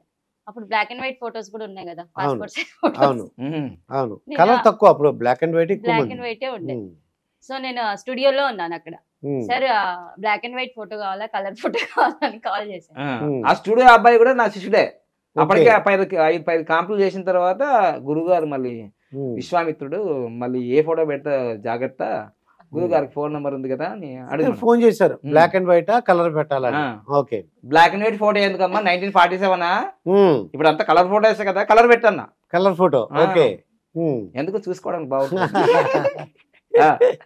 ఈ ప్రేమ ఎలా మొదలైందని తెలుసుకోవాలి. మార్నింగ్ అది ఫుడ్ తయారు చేయాలి కదండి, ముందు కట్ చేయాలి, క్లీన్ చేయాలి. సార్ కి కష్టం అవుతుందని నాకు రమ్మని చెప్పారు. పద్మక్క అని ఉంటదని చెప్పారు కదా. మీరే గమనించారేమో, వాళ్ళు ఏం చెప్పలేరు, ఇట్లా పొద్దుగాల 2 గంటలకు చేసి ఇట్లా చూసి ఏదో జరుగుతుందన్న. అంటే మా ఇంటి నుంచి అక్కడ కనిపిస్తుంది అది. అంటే ఒక విషయం చెప్తానండి మాస్టర్ దుర్గాప్రసాద్ గారు, వీళ్ళ ఇంటి నుంచి నేను ఉండే ఏదైతే విడిది ఉందో టెలిస్కోప్ పెట్టినట్టు కనిపిస్తుంది అన్నమాట, ఏం జరుగుతుంది అక్కడ. అంటే నేను లైట్ వేస్తాను 3 గంటలకి, గురుగారు లేచారు, గురుగారు లేచారు, ఇప్పుడు 5 గంటలకు క్యాంపు. ఒక రోజు 2 రోజులు చూసినట్టుంది. ఇంకా 60 మందికి అమృతాహారం అందించాలి. అందుకు మీరు సాయం చేద్దాం అనుకున్నారు. మార్నింగ్ లేచి స్నానం చేసి 3 గంటలకు వచ్చేసేది. 3 నుంచి 5 గంటల లోపు అన్ని కట్ చేయాలి కదా, ఫ్రూట్స్, క్యారెట్, బీట్రూట్, కీరా అవన్నీ అలా సహాయంకి వచ్చేసింది. కట్ చేస్తారు. మరి ప్రేమ విషయం పుట్టలేదు, దోమ కూడా లేదు, ప్రేమ లేదు, దోమ లేదు, అప్పుడు లేదు, ఏం లేదు. మరి ఎలా ఇది ఎలా అక్కడ క్యాంప్ అయిపోయింది, ఇంకా అయిపోయింది. అక్కడ ప్రేమ పుట్టలేదు, దోమలు పుట్టలేవు, వెళ్ళిపోయారు వాళ్ళకు, ఎవరు ఊరాళ్ళు వెళ్ళిపోయారు అంతే. ఓకే. తర్వాత భూత్పూర్ లో క్యాంప్ పెట్టారు, ఇంకో క్యాంప్ పెట్టారు 3 నెలల తర్వాత. వీళ్ళది మార్చి 21వ తారీఖు జరిగింది. ఇంకా అక్కడ నుంచి 2 నెలల తర్వాత ఏప్రిల్ మేలో నెల తర్వాత భూత్పూర్ లో క్యాంప్, ఇంకొక ఊళ్ళో పెట్టారు. అప్పుడు చెప్పండి. అప్పుడు సార్ కాల్ చేశారు. అప్పుడు ఊర్లో ఒకటే ఫోన్ ఉంది, ల్యాండ్ లైన్ ఒకటే ఉండేది, దానికి కాల్ చేశారు అనమాట. కాల్ చేసి నా దగ్గర మొబైల్ ఉండేది అప్పటికే. ఓకే. మా ఊర్లో ఫోన్ ఒకటే ఉండేది, ల్యాండ్ ఫోన్ ఒకటి. దానికి కాల్ చేసి నాకు ఇట్లా చాలా మంది ఉన్నారండి క్యాంప్స్ లో, ఎవరైనా హెల్ప్ చేయడానికి. ఎక్కువ మంది వచ్చేసారు ఇక రోజు రోజుకు. ఆ పల్లెటూళ్ళలో భూత్పూర్ అంటే మండల్, బెంగళూరు హైవేకి మనకి అందరూ తెలుసు. జడ్చల తర్వాత భూత్పూర్ అది. అయితే ఆ ఊరికి ఫోన్ చేసి ఏం చెప్పారండి, కొద్దిగా సాయం చేయమని అడిగారు. చాలా మంది ఉన్నారండి మాకు, స్టూడెంట్స్ చాలా మంది వచ్చారు, నేను ఒక్కనే ఉన్నాను, చేయడానికి హెల్ప్ ఎవరైనా వస్తే బాగుంటది అని కాల్ చేశారట. మా ఊర్లో అందరు డిసైడ్ అయ్యి నన్ను పంపించారు. అంటే సార్ కి అటెండ్ అయిన స్టూడెంట్స్ అందరు కలిసి, అవును, వాళ్ళు అడల్ట్స్ కాబట్టి వాళ్ళకి వర్క్స్ ఉంటాయి, నేను ఒకదాన్ని ఖాళీగా ఉన్నాను. 10th అప్పుడే అయిపోయింది, ఖాళీగా ఉన్నాను. నన్ను పంపించారు, పద్మక్క తీసుకొని పోయి మహబూబ్నగర్ లో డ్రాప్ చేశారు. అక్కడ నుంచి సార్ తీసుకొని వెళ్ళారు. ఎక్కడ ఎలా మొదలైంది అది ఇంకా చెప్పాలి. మొదలు కాలే, అక్కడ కూడా కాలేదు. సో అక్కడ క్యాంప్ లో బాగా భారీ ఎత్తున జరిగింది. అక్కడ ఇంకా ఆ క్యాంప్ అయిపోకుండా ఇంకో క్యాంప్ కంటిన్యూ అయింది. ఓకే. అలా క్యాంప్ ఫ్రీగా చేసి పెడుతున్నారా? డబ్బులు ఏం లేవా? డబ్బులు ఏం లేదా, 150 రూపీస్ వాళ్ళకే. ఓకే. మేడం గారు ఎక్స్ట్రా వర్క్ చేస్తున్నారు కదా, డబ్బులు ఎక్స్ట్రా ఇగో నాకు వచ్చిన డబ్బులు ఇది నీ ఉంచుకోమ్మా? లేదు, అట్లా మనం చేసేదే సేవా కార్యక్రమం చేస్తున్నాము. నాకు బాదం రామస్వామి గారు, ఉషారాణి కలెక్టర్, తర్వాత అప్పుడు మన వనపర్తి ఎమ్మెల్యే చిన్నారెడ్డి గారు, వీళ్ళంతా కలిసి నన్ను రోషయ్య గారు యోగరత్న అవార్డు ఇచ్చి సన్మానించారు. చుక్కరామయ్య వాళ్ళందరూ కలిసి జూబ్లీ హాల్లో అఫీషియల్ గా. అప్పటి నుంచి వెళ్ళిన తర్వాత వనపర్తిలో కూడా అడిగారు అనమాట క్యాంపులు. ఇక్కడ భూత్పూర్ సక్సెస్ కాగానే వనపర్తిలో మా చెల్లి ఉంటుంది. ప్రేమ ఎక్కడ మొదలైంది తెలుసుకోవాలండి. చెప్తే మాకు టెన్షన్ గా ఉంది. ప్రేమ అక్కడ మొదలు కాలేదండి, దీనికన్నా ఒక బ్రేకింగ్ న్యూస్ ఉంటది. ఆల్రెడీ అప్పటి నాకు పెళ్లి అయిపోయింది. ఎవరికి? నాకు. నజియా బేగం చూసారు, సాయం చేస్తున్నారు, మీకు పెళ్లి అయిపోయింది. అప్పటికే 2005లో నా పెళ్లి. 20,000 మంది వచ్చారు, TV9 లో టెలికాస్ట్ అయింది. అప్పటి వరకు పేమెంట్ ఉంటుంది ఇంకా. ఓకే. అయితే నజియా బేగం గారికి అప్పుడు ఇంకా నాకు ప్రేమ లేదు, ఆమెకు ప్రేమ లేదు. ఇప్పుడు అడగండి. ఇప్పుడు అయితే మొదటి పెళ్లి ఏదో అడగండి, ఏం జరిగిందమ్మా? కాదు, మీరు వైఎస్ఆర్ రాజు వాళ్ళందరూ కలిసి గురుగారిని ఇలానే డైవర్స్ పేపర్స్ వచ్చాయి. మా ఊర్లో క్యాంప్ జరిగినప్పుడే నాకు సంతకం పెట్టమని డైవర్స్ పేపర్స్ వచ్చినాయి. ఎందువల్ల అంటారు? ఎందువల్ల అంటే నేను కొంచెం అప్పట్లో స్మార్ట్ గా ఉండేది కాదు. ఇలా మంచిగా ఋషీశ్వర్ లాగా కాషాయ వస్త్రాలు, రుద్రాక్షమాలు, మహేష్ బాబు లాగా ఉండేది కాదు. ఫస్ట్ అమ్మాయికి నేను మళ్ళీ AGBS వల్ల ఇచ్చాను కదా, గవర్నమెంట్ పోస్ట్ అవన్నీ ఉంటాయి. ఇదేంటి ఈ త్రిపుండ్రాలు ఏంటిది, మన పొద్దుగాల 3 గంటలకు లేసేది, నాకు ఇబ్బందిగా ఉంది. సో అందుకోసమే ఫైనాన్షియల్ కూడా అప్పుడు నాకు యోగా గురువుగా భీమవరంలో ఉండాను నేను. 2000 వచ్చేది. ఈ 2000తో రేపు 1 అవుతారు, 2 అవుతారు, 4 అవుతాం అని వాళ్ళు చాలా మేధావులు కదండి వాళ్ళంతా. సో అప్పుడు మా బీపేట, వాళ్ళు భీమవరం, తెలంగాణ అబ్బాయి, ఆంధ్ర అమ్మాయి టైటిల్ వేసుకోండి. సో అలా మాకు దాదాపు 20,000 మంది మా మ్యారేజ్కి వచ్చారు. ఫిబ్రవరి 26వ తారీఖు 2005. మీరు అన్నారు కదా న్యూమరాలజీ ఎలా అయ్యారని. ఆ వివాహము మా గురువులు అందరూ కలిసి చాలా వేదయుక్తంగా చేశారు, పెద్ద ఎత్తున. నా దగ్గర ₹1 లేదు, అయినా చేశారు. చేసిన తర్వాత 2 yearsకే డైవర్స్ అయింది. ఆ డైవర్స్ ఉన్నప్పుడు వీళ్ళు వీళ్ళు ఉన్నారు ఆల్రెడీ. అయితే అంటే మీలో ఈ అంటే పొద్దున్నే బొట్లు, పొద్దున్నే యోగా చేయడం, యజ్ఞం చేయడం, ఇవన్నీ ఈ కాల పిల్లలకి నచ్చలేదు. బాగా అప్పుడు ఇంకెక్కువ ఫ్రెండ్లీగా ఉండేవాళ్ళు కదా, చాలా కోపంగా, విశ్వామిత్రుడు, ఇలా దుర్వాసు మహర్షి, ఓకే, ఇలా అంత గుడ్డం, అన్ని యాంగిల్లో ఉన్నాయి. ఆమె ఆలోచిస్తే తను కరెక్ట్ అని అనుకోవచ్చు. నిజమేగా. అందులో ఒకటి లాస్ట్ కి అది నిజమే కావచ్చు, కానీ లాస్ట్ మూమెంట్ లో అసలు విడాకులు ఎందుకు తీసుకోవాలని అంటే ఆయన ఫిజికల్లీ ఛాలెంజ్ అని పెట్టారు. కాదు కాదు, అది చాలా బాధేసింది. అది కానీ ఏం తెలియనట్టుగా మొట్టమొదట ఏమన్నారంటే మేము చూసుకోలేదు, తర్వాత తెలిసిందని చెప్తుంటారు. తెలుసు, అందరి ముందు 20,000 మంది చూస్తున్నారు అదంతా. అంటే వాళ్ళకి వద్దన్నప్పుడు మనం రీజన్ ఏంటంటే, వద్దు అన్నప్పుడు 1000 కారణాలు చెప్పొచ్చు, కావాలన్నప్పుడు ఒకటే రీజన్ చెప్పొచ్చు కదండి. సో అప్పుడు నేను మాట్లాడాను సార్, అప్పుడు మా మామయ్యకి ఫోన్ వస్తే నేను మాట్లాడాను. ఏమని మాట్లాడాను, మామయ్య గారు అప్పుడు అంటే నాకు 2,000 జీతం, ఇప్పుడు మాకు బాలరామస్వామి గారు 10,000 కాదు 20,000 ఇస్తారు, మనకు ఫైనాన్షియల్ ట్రబుల్ ఏం లేదు, ఫిక్స్డ్ డిపాజిట్ చేయమంటే కూడా చేస్తాను, ఇప్పుడు ఆర్థికంగా ఆరోగ్యంగా అన్ని రకాలుగా నేను బాగున్నాను, అప్పటికన్నా ఇప్పుడు పేరు ప్రఖ్యాతులు ఉన్నాయి, వద్దండి అని నేను అన్నాను. లేదండి అమ్మాయి బాలమురళి కృష్ణ శిష్యురాలు, సరిగమ పదనిసా, సంసారం వద్దు, సంగీతం ఏం వద్దన్నది, నువ్వైతే అసలే వద్దు. తర్వాత ఆ రింగ్ ఏదో ఇస్తే, అద్భుతమైన రింగ్ వాళ్ళు ఇచ్చారు. నాకు మొదటి నుంచి వివాహం అంటే ఒక అంటే నేను చేసుకుంటానా చేయడం తర్వాత, కానీ నాకు ఒకటి ఉండే ఆంబిషన్, కుల మతాలకు అతీతంగా చేసుకోవాలి ఒకటి, వరకట్నం తీసుకోకూడదు, అడగకూడదు అసలు. అదేదో కొన్ని టీవీ ఛానల్ అడుగుతారు కదా, ఇట్లా స్క్రోలింగ్ వస్తుంది, కట్నం తీసుకున్నవాడు గాడిద అని. నేను గాడిద గుర్రం అనట్లేదు, కానీ ఇప్పుడు అన్న వాళ్ళు వేసిన వాళ్ళే తీసుకుంటారు. సొసైటీలో ఒక మార్పు రావాలంటే మన నుంచి ఒక మార్పు రావాలి అని నేను ఎప్పుడు వరకట్నం గురించి ఆలోచించలేదు, క్యాస్ట్ ఫీలింగ్ గురించి ఆలోచించలేదు. అయితే విడాకులు వచ్చేసిందండి యోగిత మేడం, మీరేమో నజియా బేగం, అయితే ఎలా మా బాబా పాండురంగ గారిని ఎలా ప్రేమించారు, ఎలా మొదలైంది ఈ ప్రేమ? అప్పుడు ఆల్రెడీ విడాకులు వచ్చిన తర్వాత నేను బాధలో ఉన్నాను కదండి. బాధలో ఉన్నారు, మేడం తెలుసుకుంటామండి. ఆ బాధని ఫిల్అప్ చేయడానికి సీట్ కాలేదు కదండి. సీట్ కాలేదు, చెప్పండి. అప్పుడు కంటిన్యూ అయిందండి. మీకు తెలుసుకోవాలి ఉందండి, మీ దగ్గర నుంచి తెలుసుకోవాలి నాకు. అంటే అప్పుడు మా ఊర్లో ఉన్నప్పుడు తక్కువ మాట్లాడేది, ఇప్పుడు భూత్పూర్ లో క్యాంప్ అయినప్పుడు మేము వెజిటేబుల్స్ కి అవి తీసుకోవడానికి కలిసే వెళ్తుంటే అప్పుడు కొంచెం కొంచెం మాట్లాడడం జరిగింది. అప్పుడు కూడా లవ్ లేదు. తర్వాత అది క్యాంప్ అయిపోయిన తర్వాత మళ్ళీ మహబూబ్ నగర్ టౌన్ లో వనపర్తిలో కూడా మహబూబ్ నగర్ జరిగింది, వనపర్తి నుంచి వచ్చి మహబూబ్ నగర్ క్యాంప్స్ జరిగినాయి.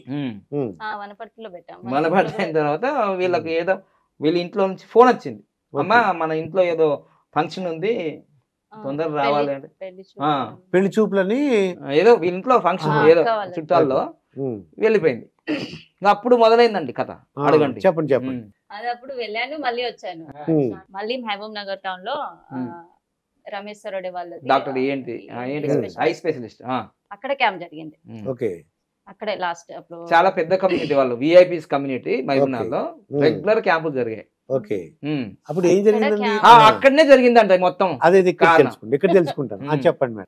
అక్కడ జరిగినప్పుడు వాళ్ళందరూ డాక్టర్స్, లాయర్, విఐపీ వాళ్ళందరూ అందరూ మాట్లాడుతున్నారు. మేము మాట్లాడడం కాదు, యోగా క్యాంప్ అయిన తర్వాత గురుగారు పక్కన, గురుగారు మీరేమో టీం, ఆ అమ్మాయేమో నాజియా బేగం అంటున్నారు, మీరేమో చూడ చక్కనగా బాగా యంగ్ గా ఉన్నారు మీ ఇద్దరు, యోగా చేసే వాళ్ళు పొట్టలు బీపీలు షుగర్లు అన్ని తగ్గుతున్నాయి, కానీ ఒకటి పెరిగింది అనుమానం పెరిగింది, ఈ అమ్మాయి మీతోనే ఉంటదా, ఉంటే ఎలా అనే డౌట్ వస్తుందండి అందరికి.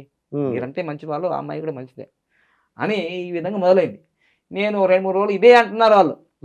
అంటే నేను ఒకసారి పిలిచి, నాజియా బేగం ఇప్పుడు 3 నెలలు అయిపోయింది, 4 అయిపోయి ట్రైనింగ్ అయిపోయింది, నువ్వు బాగా ఆరోగ్యంగా ఉన్నావు, నువ్వు ఇంటికి వెళ్ళిపో, బాగలేదు పరిస్థితి, ఇట్లాగో నాకు డైవర్స్ అయింది, మళ్ళీ ఇది అంటే ఇది అపోజిట్ కదా, హిందూ ముస్లిం, మళ్ళీ అందులో నేను 100% యజ్ఞం యాగాదం పక్కా హిందూ మనకు, మళ్ళీ మీ దాంట్లో కమ్యూనిటీ మీరు అంటే మీ నాన్న గురువు వాళ్ళ, ఇదేదో మళ్ళీ ముంబై సినిమా అయితే మళ్ళీ పరిశానం నీవని చెప్పాను. నేను ఆల్రెడీ మహబూబ్ నగర్ వచ్చేటప్పుడు ఇంటి నుంచి సర్టిఫికేట్స్ అన్ని తీసుకొని వచ్చానండి. అమ్మా ప్రిపేర్డ్ సర్టిఫికేట్ పట్టుకొచ్చారు.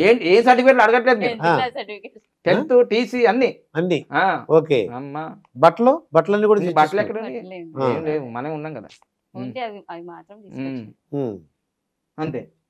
సో ఇంకా నేను వెళ్ళు అని అంటే వెళ్ళేదేమో, ఇప్పుడు చెప్తుంది కదా వెళ్ళేదేముంది, సర్టిఫికేట్లు తీసుకొని వచ్చాను కదా, మీ దగ్గరే ఉంటాను మీ దగ్గరనే ఉంటాను అంటున్నా.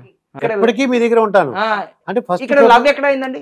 ఇక్కడ మేడం దగ్గర లవ్ లవ్ అనేది ఐ లవ్ లేదు, ఏమి చెప్పలేదు అసలు. నీ వెళ్ళాలంటే అదే ప్రేమ. అదే ప్రేమ.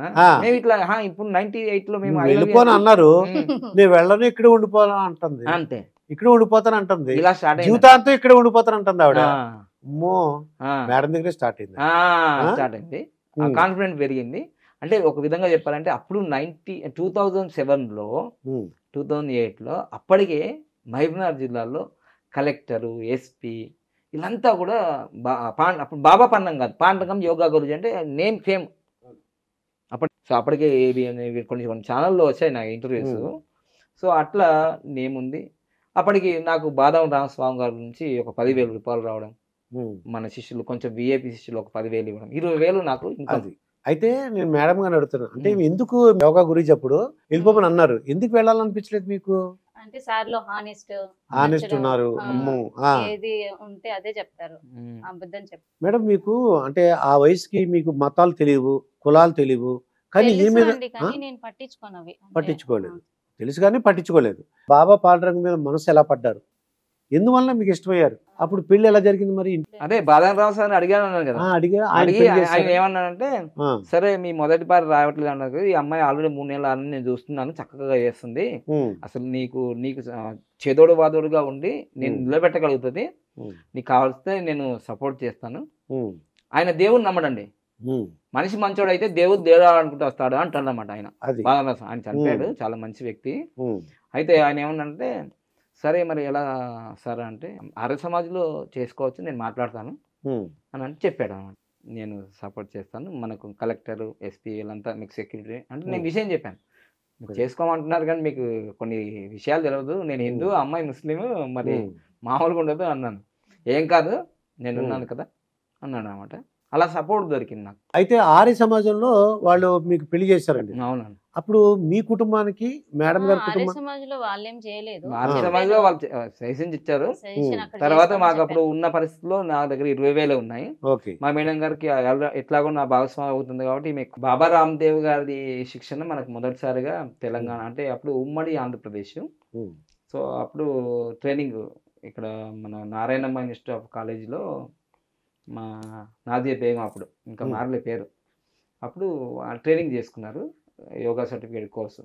అప్పుడు ఆమె యోగాలో ఉన్నప్పుడే నేను కూడా రాష్ట్రంలో అంటే ఉమ్మడి ఆంధ్రప్రదేశ్ రాష్ట్రంలో గ్రామీణ యోగా ప్రచారక అధ్యక్షుడిని, అంటే పతాంజలి బాబా రామ్దేవ్ ఇన్స్టిట్యూట్లో. అలా జరుగుతుండగానే ఇంకా నేను ఆ 20,000లో మేము డిసైడ్ చేసేసుకున్నాం. అప్పటికి నేను న్యూమరాలజీ ఇంప్లిమెంట్ చేసుకోలే. ఈ ఆదివారం ట్రైనింగ్ అయిపోతుంది, ఉదయం అయిపోతుంది, ఆ రోజు సాయంత్రమే వివాహం చేసేసుకుందాం, ఎందుకంటే క్వాలిఫైడ్ కదా, నేను యోగా ఆమె యోగా, అలా యోగా బాగుంటుందని అక్కడ ఉన్న నా యొక్క సహచరులు యోగా టీచర్స్ వాళ్ళు ఉంటారు కదా, అలా కూడా చెప్పా. సో చెప్పిన తర్వాత ఇప్పటికి వాళ్ళకి అందరికి ధన్యవాదాలు, బాదాం రామస్వామి కానీ నాకు ఎవరైతే సహాయం చేశారో మా దివ్యాంగులు, సో వాళ్ళందరికి, నరేష్ గారికి, మునీష్ గారికి, వాళ్ళందరూ అంటే నాకు కూడా అమ్మా నాన్న ఎవరు అక్కడ ఉండరు, ఆ ఫ్రెండ్ అంటే మనం ఆరసేవ చేసుకున్నాం అక్కడ అత్త మామ ఉండరు, వాళ్ళు నా ఫ్రెండ్సే అమ్మా నాన్న అత్త మామ అయిపోయారు అక్కడ. సో మేము వచ్చాం అంటే ఆర్య సమాజ్లో ఒకటి ఏంటంటే సాక్షులు కూడా కావాలి. సో అప్పుడు నా 20,000 రూపాయల్లో ఈమెకి తాళి, బట్టలు అవన్నీ బట్టలు తయారు చేసేసాను నేను. ఇంకా ట్రైనింగ్ అయిపోయింది, సర్టిఫికేట్ తీసుకుంది, ఈవినింగ్ మేము అక్కడికి వెళ్ళాం. తర్వాత ఆ 20,000లో మా వికలాంగుల హాస్టల్ నుంచి ఒక 20 మంది వికలాంగులు తీసుకెళ్ళాను. నా యొక్క వికలాంగుల హాస్టల్ అయితే చెంపాపేట రూమ్ నెంబర్ 7లోనే నేను పెళ్లి కొడుకుగా పెళ్లి కూతురు మాకు మేమే తయారైనాం. 20,000లో ఇది 2007 జూన్ 3వ తారీఖు సాయంత్రం 6-7 మధ్యలో జరిగింది. మంచిగా చక్కగా జరిగింది. మురళి ఆచార్య ఆయన పురోహితుడు, శ్రీధరాచార్య, చాలా అద్భుతంగా వేదయుక్తంగా జరిగిందండి. సో 20 మందితో జరిగింది, వాళ్ళకి భోజనాలు పెట్టించేసాం. దాని తర్వాత మొదలైంది మ్యారేజ్ అయిపోయింది. అయిపోయిన తర్వాత మేము ఇప్పుడు సార్ ఏదైతే జాబ్ చేస్తున్నారో పేరులో అక్కడికి వెళ్ళాం. అంటే ఈ వివాహానికి మా స్వంత అమ్మ నాన్న ఎవరు లేరు, కానీ మా పెద్దమ్మ ఉంది. పెద్దమ్మ అంటే నన్ను పెంచిన అమ్మే. ఆమెనే ఎందుకు తీసుకొచ్చిన అంటే నేను ఏం చేసినా రాంగ్ అనేదండి, మా వాడు ఏది చేసినా కరెక్ట్ అండి పెద్దమ్మ. ఉమ్, ప్రపంచంలో ఎక్కువ ప్రేమించిన దాంట్లో ఉమ్, మా పెద్దమ్మ వస్తుంది, అది తర్వాత మా యోగిత పాండే వస్తుంది. ఓకే. అంతే. ఆమెను తీసుకొచ్చాను, చాలా సంతోషంగా అయిపోయింది. తర్వాత 3వ తారీఖు వివాహం అయింది, 4వ తారీఖు చిలుకూరి బాలాజీ టెంపుల్కి వెళ్ళాం. ఉమ్, ఇదంతా అయిపోయింది. ఉమ్, అయిపోయిన ఓకే. తర్వాత డైరెక్ట్ గా మేము పేరూరు వెళ్ళాము. ఉమ్, పేరూరు వెళ్ళిన తర్వాత అక్కడ తెలుస్తుంది కదా నేను వచ్చానని. పేరూరుకి మా ఊరికి దగ్గర అనమాట. ఓకే. ఇంకా అక్కడ మేము ఇక్కడ ఉంటున్నామని తెలిసి మా వాళ్ళు కూడా అందరూ 2 ఆటోలు తీసుకొని వచ్చారు ఓ 30 అక్కడికి. మందికి వచ్చారు. ఇది కొట్టడానికండి, కాదు, వేసేయడానికే, కొట్టడానికి. వేసేయడానికే. ఆ, అలాంటి వాళ్ళు కాదు. మొత్తం ఎలా ఉంటుంది మీరు మాస్టర్ చూడండి. దుర్గాప్రసాద్ గారు, ఆ, ఒక హిందూ ఆ. ఒక ముస్లిం అమ్మాయి వివాహం చేసుకుంటే సిచ్యువేషన్ ఏంటి? అమ్మో భయం ఉంటది. 2007 సిచ్యువేషన్. ఇప్పుడు అంటే కొంచెం సోషల్ మీడియా వచ్చింది, తగ్గిపోవచ్చు, కానీ ఉమ్, అప్పుడు ఎలా ఉంటుంది చూడండి. 16 భయం సంవత్సరాలు. ఉన్నది. అసలు ఏం జరిగింది మరి అప్పుడు? ఆ. ఎలాగా కాంప్రమైజ్ అయ్యారు, ఎవరు కాంప్రమైజ్ అయ్యారు? అడగండి. ఆ, చెప్పండి. అలా వచ్చారు మా తాతగారు, మా ఆ. నాన్న, ఉమ్. ఇంకా మా ఊర్లో ఉన్న వాళ్ళు అందరూ వచ్చారు. ఒక 2 ఆటోస్ నిండుగా తీసుకుని వచ్చారు అక్కడికి. ఉమ్. బాదం రామస్వామి వాళ్ళు ఉమ్. ఉమ్. ఏముంటుందని వాళ్ళ బాదం రావు సార్ పెద్ద 100 ఎకరాలు ఉంటుందా అది, ఆ సంస్థానానికి వచ్చారు. వచ్చేసారు. ఆ, వచ్చారు. అక్కడ మాట్లాడారు ఒక రూమ్ లో ఉమ్. వీళ్ళందరూ. నేను ఉమ్. లేను, నేను వేరే రూమ్ లో. ఉమ్. ఓకే. నేను నా రూమ్ లో ఉంది, కూర్చోబెట్టి బయట మేము ఆఫీస్ రూమ్ లో అంతా ఉమ్, పెద్ద చాలా విశాలంగా ఉంటది స్కూల్ అది. ఇంకా మా నాన్న మధ్యలో మా నాన్న వచ్చారు. ఉమ్. నేనున్న రూమ్ లోకి వచ్చి ఉమ్. నువ్వు వీళ్ళ ఇట్లా తాత చేసి- వచ్చినాడు. ఇక అంటారు కదా కోపం వస్తుంది. ఆ. ఇంకా ఉమ్. నువ్వు అట్లా ఉండరు, వాళ్ళు హిందువులు, వాళ్ళు అట్లే మోసం చేసి ఎవరికి అమ్మేస్తారు అట్లా అంటే చేసి. ఇంకొక విషయం ఉమ్. ఏంటంటే ఆల్రెడీ ఆయన ఎక్కడెక్కడ క్యాంపులు పెట్టినాడో అక్కడక్కడ గిట్లని చేసి ఉంటాడు. ఉమ్. ఆల్రెడీ డైవర్స్ అయిపోయింది కదా, అది ఎక్కడ క్యాంపస్ పెట్టినా అక్కడ ఒక అమ్మాయిని అది మ్యారేజ్ చేసుకుంటావు, నువ్వు మోసపోయావు. ఆ, అదొకటి. మళ్ళీ అందులో హిందూ అబ్బాయి చేసుకుంటావా అని వాళ్ళ తాతయ్య అన్నాడు. అప్పుడు మరి ఎలా చెప్పగలిగారు? లేదు, నాకు నమ్మకం ఆ. ఉందండి, అలా ఏం చేయరు, చాలా మంచివారు, మీరు ఉమ్. నమ్మకం పెట్టండి, మంచిగా చూసుకుంటాను. ఉమ్. చెప్పారు. మా నాన్న చాలా సాఫ్ట్. ఉమ్. చాలా సాఫ్ట్. ఎన్నాళ్ళు మాట్లాడుకొని ఉన్నారు మీ కుటుంబం వాళ్ళు, మీ మమ్మీ డాడీ అంతా? 1 year అండి. 1 year మాట్లాడుకోండి. 6 months 6 months 6 months 8 to 10 months. 8 to 10 months. ఆ తర్వాత మన బాబా పాండురంగ గారి మంచితనం తెలిసి టీ ఉంటుంది. కాఫీలు ఇచ్చాము, తాగారు, వాళ్ళు ఉమ్. కూల్ గా ఆ వెళ్ళిపోయారు. రోజు చెప్పానండి వాళ్ళకి, ఉమ్, ఇప్పుడు నేను వివాహం చేసుకున్నానంటే అక్కడ హిందూ ముస్లిం కాదు, ఉమ్, రెడ్డి వాళ్ళు, రావుల్స్ వాళ్ళు వివాహం అయిన తర్వాత అందరూ చెప్పారు నా శిష్యులు అక్కడ ఉన్న వాళ్ళు, ఉమ్, ఏంటండి గురూజీ మీరు వివాహం చేసుకుంటానంటే మా అమ్మాయి ఉంది, మా అమ్మాయి ఉంది, మా అమ్మాయి ఉంది, ఉమ్. మీకు నాకు తెలుసు మొదటి నుంచి మీ క్యాష్ ఫీలింగ్ లేదని. మీ యుద్ధం కదా. అని అంటే ఈ విషయం మళ్ళీ వీళ్ళకి చెప్పా. ఉమ్, నేను ఫిజికల్లీ హ్యాండిక్యాప్డ్ అయినా నాకు పేరు ప్రఖ్యాతులు ఈరోజు నాకు ఒక పేరు వచ్చింది. తర్వాత ఈరోజు ఇష్టపడి మీ అమ్మాయిని ఎందుకు చేసుకున్నానంటే ఏదో ఒక రోజు మీరు ఉమ్, చూస్తారు మా ఎదుగుదల. ఏది ఇప్పుడు మా దగ్గర ఆస్తులు లేకపోతే మేము బ్రహ్మాండంగా ఉంటాం అందరికన్నా. ఉమ్, మా పిల్లలు కూడా ప్రపంచంలో చాలా పెద్ద ఎత్తున తయారవుతారు ఉమ్, అని చెప్పానండి. ఆ రోజు తూచా తప్పకుండా 100కు 100% ఉమ్. ఎప్పుడైతే 2007లో చెప్పినామో ఇప్పుడు అలానే ఉన్నామండి, అదే. అన్ని రకాలుగా. అంటే 2007లో పెళ్ళయింది, ఇప్పుడు 2024, 24 అంటే సుమారు 16 సంవత్సరాలు. 15 కంప్లీట్ 16. మా అమ్మాయి ఇప్పుడు 10th క్లాస్ అయ్యింది, ఉమ్, 16 సంవత్సరాలు అయింది. అంటే ఇంత సఖ్యతగా, అనురాగంతో, ప్రేమతో ఉన్నారు. అంటే రీసెంట్ గా వారధి ఫార్మ్స్ అని, నేత్ర వంశీ అని ఇద్దరికి మ్యారేజ్ అయింది. అవును. తెలుగు రాష్ట్ర ప్రజలందరూ కూడా చాలా ఇష్టపడ్డారు. ఉమ్. వాళ్ళు మ్యారేజ్ చేసుకున్నారు, లవ్ మ్యారేజ్ అని ఉమ్.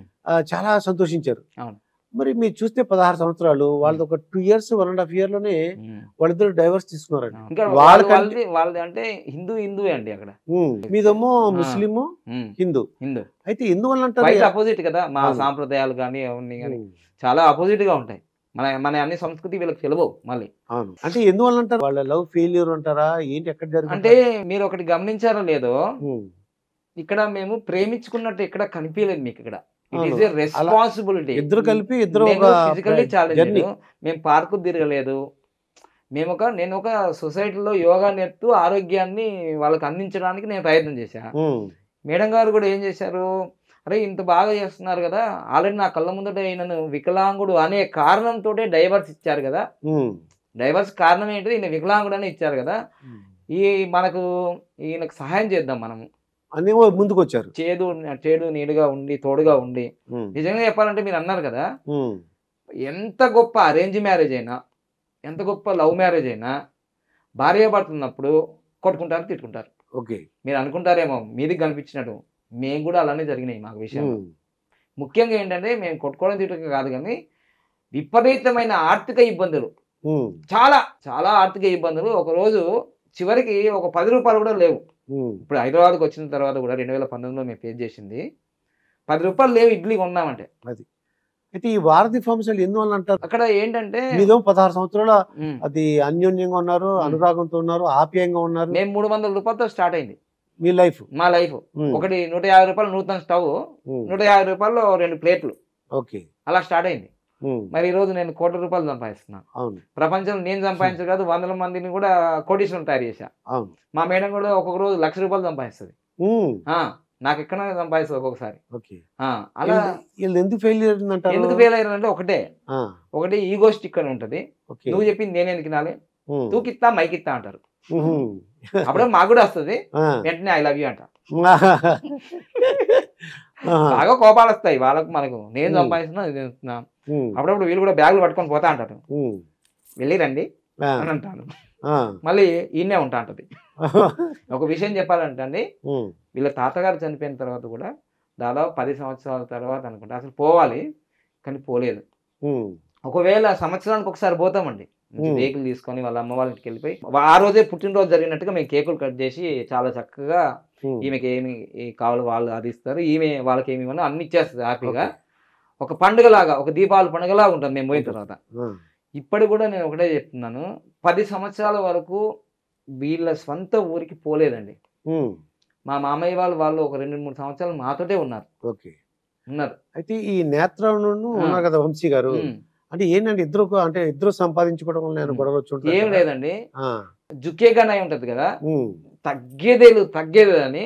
ఇప్పుడు మీరు అన్నారు, మీకు ఒక ఐడియా ఉంటది, ఇది నేను చేస్తాను అంటాను అనుకో, నాకు నచ్చదు అది. ఓకే, నువ్వేంది నాకు చెప్పేది, నువ్వేంది నాకు చెప్పేది, నా ఇష్టం నేను చేసుకుంటా అన్నా అనుకో, ఈయన హట్ అయి ఉంటాడు. నువ్వు నాకేం చెప్పేది, నేనే పెద్ద మోటివేషన్ని, నేను ఎంతో జీవితాలు మారుస్తున్నా అని ఈ ఈగో వచ్చేస్తుంది అనుకోండి. ఇది సేమ్ ఇక్కడ నేత్ర విషయంలో జరిగింది, అక్కడ సమంత విషయంలో జరిగింది, ఈ సెలబ్రిటీలు ఎవరైతే పెళ్లిళ్ళు చేసుకొని విడిపోతున్నారో అందరి విషయంలో జరిగింది. ఇంకో ముఖ్య విషయం ఏంటంటే, ఎవరైతే మోటివేషన్ ట్రైనర్ గా వస్తున్నారో నిజంగా ఆ మోటివేషన్ 10 నిమిషాలు 20 నిమిషాలు లక్షల కోట్ల మందికి మోటివేషన్ చేస్తారు, కానీ నిజంగా వాళ్ళ జీవితంలో మోటివేషన్ కాదు. ఇది మేము చాలాసార్లు డిస్కస్ చేస్తాం. మా లోపాలు కూడా మేము ఎప్పుడప్పుడు చూసుకుంటుంటాం చాలాసార్లు. మీకు మన భారతదేశంలో పెద్ద మోటివేషన్ ట్రైనర్ వివేక్ బింద్రా గారు. అందరికి కూడా వాళ్ళు ఎలాగా మోటివేషన్ చేస్తారు, కానీ వాళ్ళ జీవితంలో మోటివేషన్ ఉండదు. సేమ్ వాళ్ళ జీవితంలో కొట్టుకోవడం ఉంటాయి, తిట్టుకోవడం ఉంటుంది. మొన్ననే డిసెంబర్ 9వ తారీఖు వివేక్ బింద్రా గారిది పెద్ద మోటివేషన్, బడా బిజినెస్. తర్వాత ఇంకోటి ఏంటంటే వాళ్ళ పెళ్ళయింది, ఆ రోజు రాత్రి వాళ్ళ భార్యను కొట్టిండు, పెళ్ళైన రోజే. అవును. సో ఇక్కడ మీ నేత్ర వాళ్ళది 30వ తారీఖు అయింది. ఇప్పుడు నేను ఒకటే చెప్తున్నాను ఈ వీడియో ద్వారా, మీరు ఎంత గొప్ప తోపులైనా బాపులైనా పీజీలైనా పిహెచ్డీ అయినా సీఎంలైనా పిఎంలైనా ఎవరైనా వాళ్ళ మ్యారేజ్ డేట్ చాలా కీలకం. అంటే అక్కడ మా డౌట్ ఏంటంటే పురోహితులు మంచోళ్ళు, పురోహితులు అందరికి దండం. పురోహితులు కూడా ఈ మధ్య కాలంలో మా వీడియో చూసిన తర్వాత పండితాలు కాదండి, ముహూర్తము నక్షత్రము తిథి వార నక్షత్రాలు పంచకరణ ఇవన్నీ బాగా చూసినా, లగ్నం బాగా చూసినా డేట్ చూడట్లేదండి. ఆ డేట్ చూడకపోవడం వల్ల ఇంత సునామీలు భూకంపాలు వస్తున్నాయి. అదంటారు, డేట్ కూడా చూడాలి, చాలా ఇంపార్టెంట్ డేటే. చాలా డేట్ అనేది డ్రైవర్ సర్టిఫికెట్లలో మీ డేట్ ని అడుగుతారు. మ్యారేజ్ సర్టిఫికేట్ ఇస్తే కూడా డేటే అడుగుతారు కదా. ఎప్పుడైనా డేట్ ఆఫ్ బర్త్ అడుగుతారు, కానీ ఇప్పుడు పుట్టావు నక్షత్రాలు తిథులు వారాలు ఏం అడగరు. అది చాలా ఇంపార్టెంట్ ఇక్కడ. ఇది డేట్ ఇంపార్టెంట్, చాలా ఇంపార్టెంట్. అయితే ఇక నుంచి మ్యారేజ్ చేసుకున్న అందరూ కూడా డేట్లు మిమ్మల్ని కూడా కన్సల్ట్ చేయడం, ఆల్రెడీ కన్సల్ట్ అయిపోతున్నారు. ఇప్పుడు నా వీడియోలు ప్రపంచవ్యాప్తంగా 100-1200 కోట్ల మంది చూశారు, 700 కోట్ల మందిలో. అక్కడ మెయిన్ ఇక్కడ మెయిన్ ఇదే. మేము కూడా ఈ 3వ తారీఖు జూన్ 2007లో పెళ్ళైన తర్వాత బాగా కొట్టుకున్నాం, తిట్టుకున్నాం ఇద్దరు. మరి ఎంత లవ్ అనుకున్నాం, కొడితే మామూలుగా ఉండదు, రప్పాడిస్తాం అన్నట్టు. మరి ఎలా ఎవరు గెలిచారు, ఇద్దరం గెలిచాం, ఇద్దరు గెలిచారు, ఓడిపోం మేము. దాని తర్వాత మళ్ళీ మాకు పెళ్ళైంది. నాకు 3 సార్లు అయింది. ఫస్ట్ విడాకులు అయింది, రెండోది అయింది, మూడోదేమో మళ్ళీ మా మేడం తోటే. ఓకే, ఇప్పుడు ప్రతి సంవత్సరం జరుగుతుంటుంది మళ్ళా. ఎందుకంటే దాన్ని సూపర్ కోడ్ సూపర్ రిచ్ అని బెస్ట్ మ్యారేజ్ అని తీసుకొచ్చానండి. Okay, super code best marriage 2015లో అంటే 2007లో జరిగింది కదా. మళ్ళీ ఇవన్నీ ఏంది చికాకులు, మనం కోటీశ్వరులు కావాలి, చాలా ఉన్నత పెద్ద ఏది కావాలి, నేను మళ్ళీ ఈ రాష్ట్రానికి తెలంగాణ రాష్ట్రం ముఖ్యమంత్రి కావాలి, ఇవన్నీ అనుకున్నాను కదా, చాలా పెద్ద పెద్ద అనుకున్నాం. అప్పుడే స్టేట్ ర్యాంక్ వచ్చినప్పుడు ఫస్ట్ క్లాస్ వచ్చినట్టు అనుకున్నాం కాబట్టి.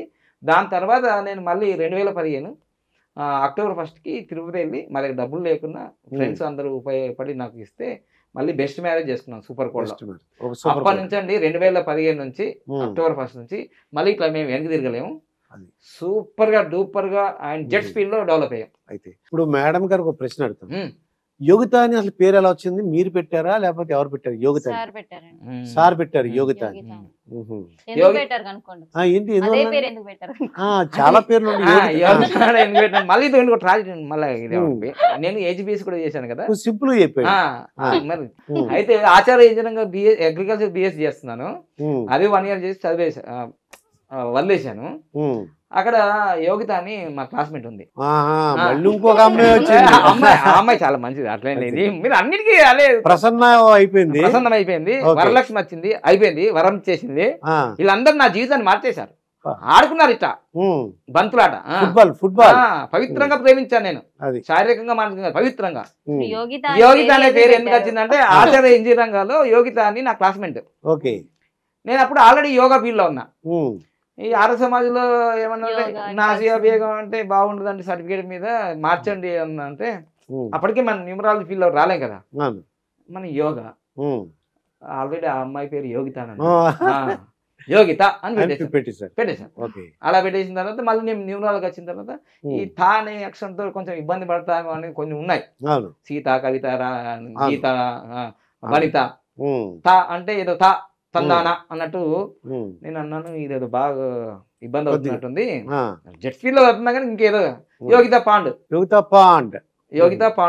అంటే బాబా పాండురంగంలో పాండు తీసుకొచ్చా. 50-50 బ్రిటానియా, జగత పితరవు పందే పార్వతి పరమేశ్వరం, అలా అయిపోయింది. అయితే ఇప్పుడు యోగిత పాండు గారు ఇంకో ప్రశ్న అడుగుతాను, మీరు అస్సలు మాట్లాడినా మేము ఇద్దరు మాట్లాడుకుంటున్నాం లేరు.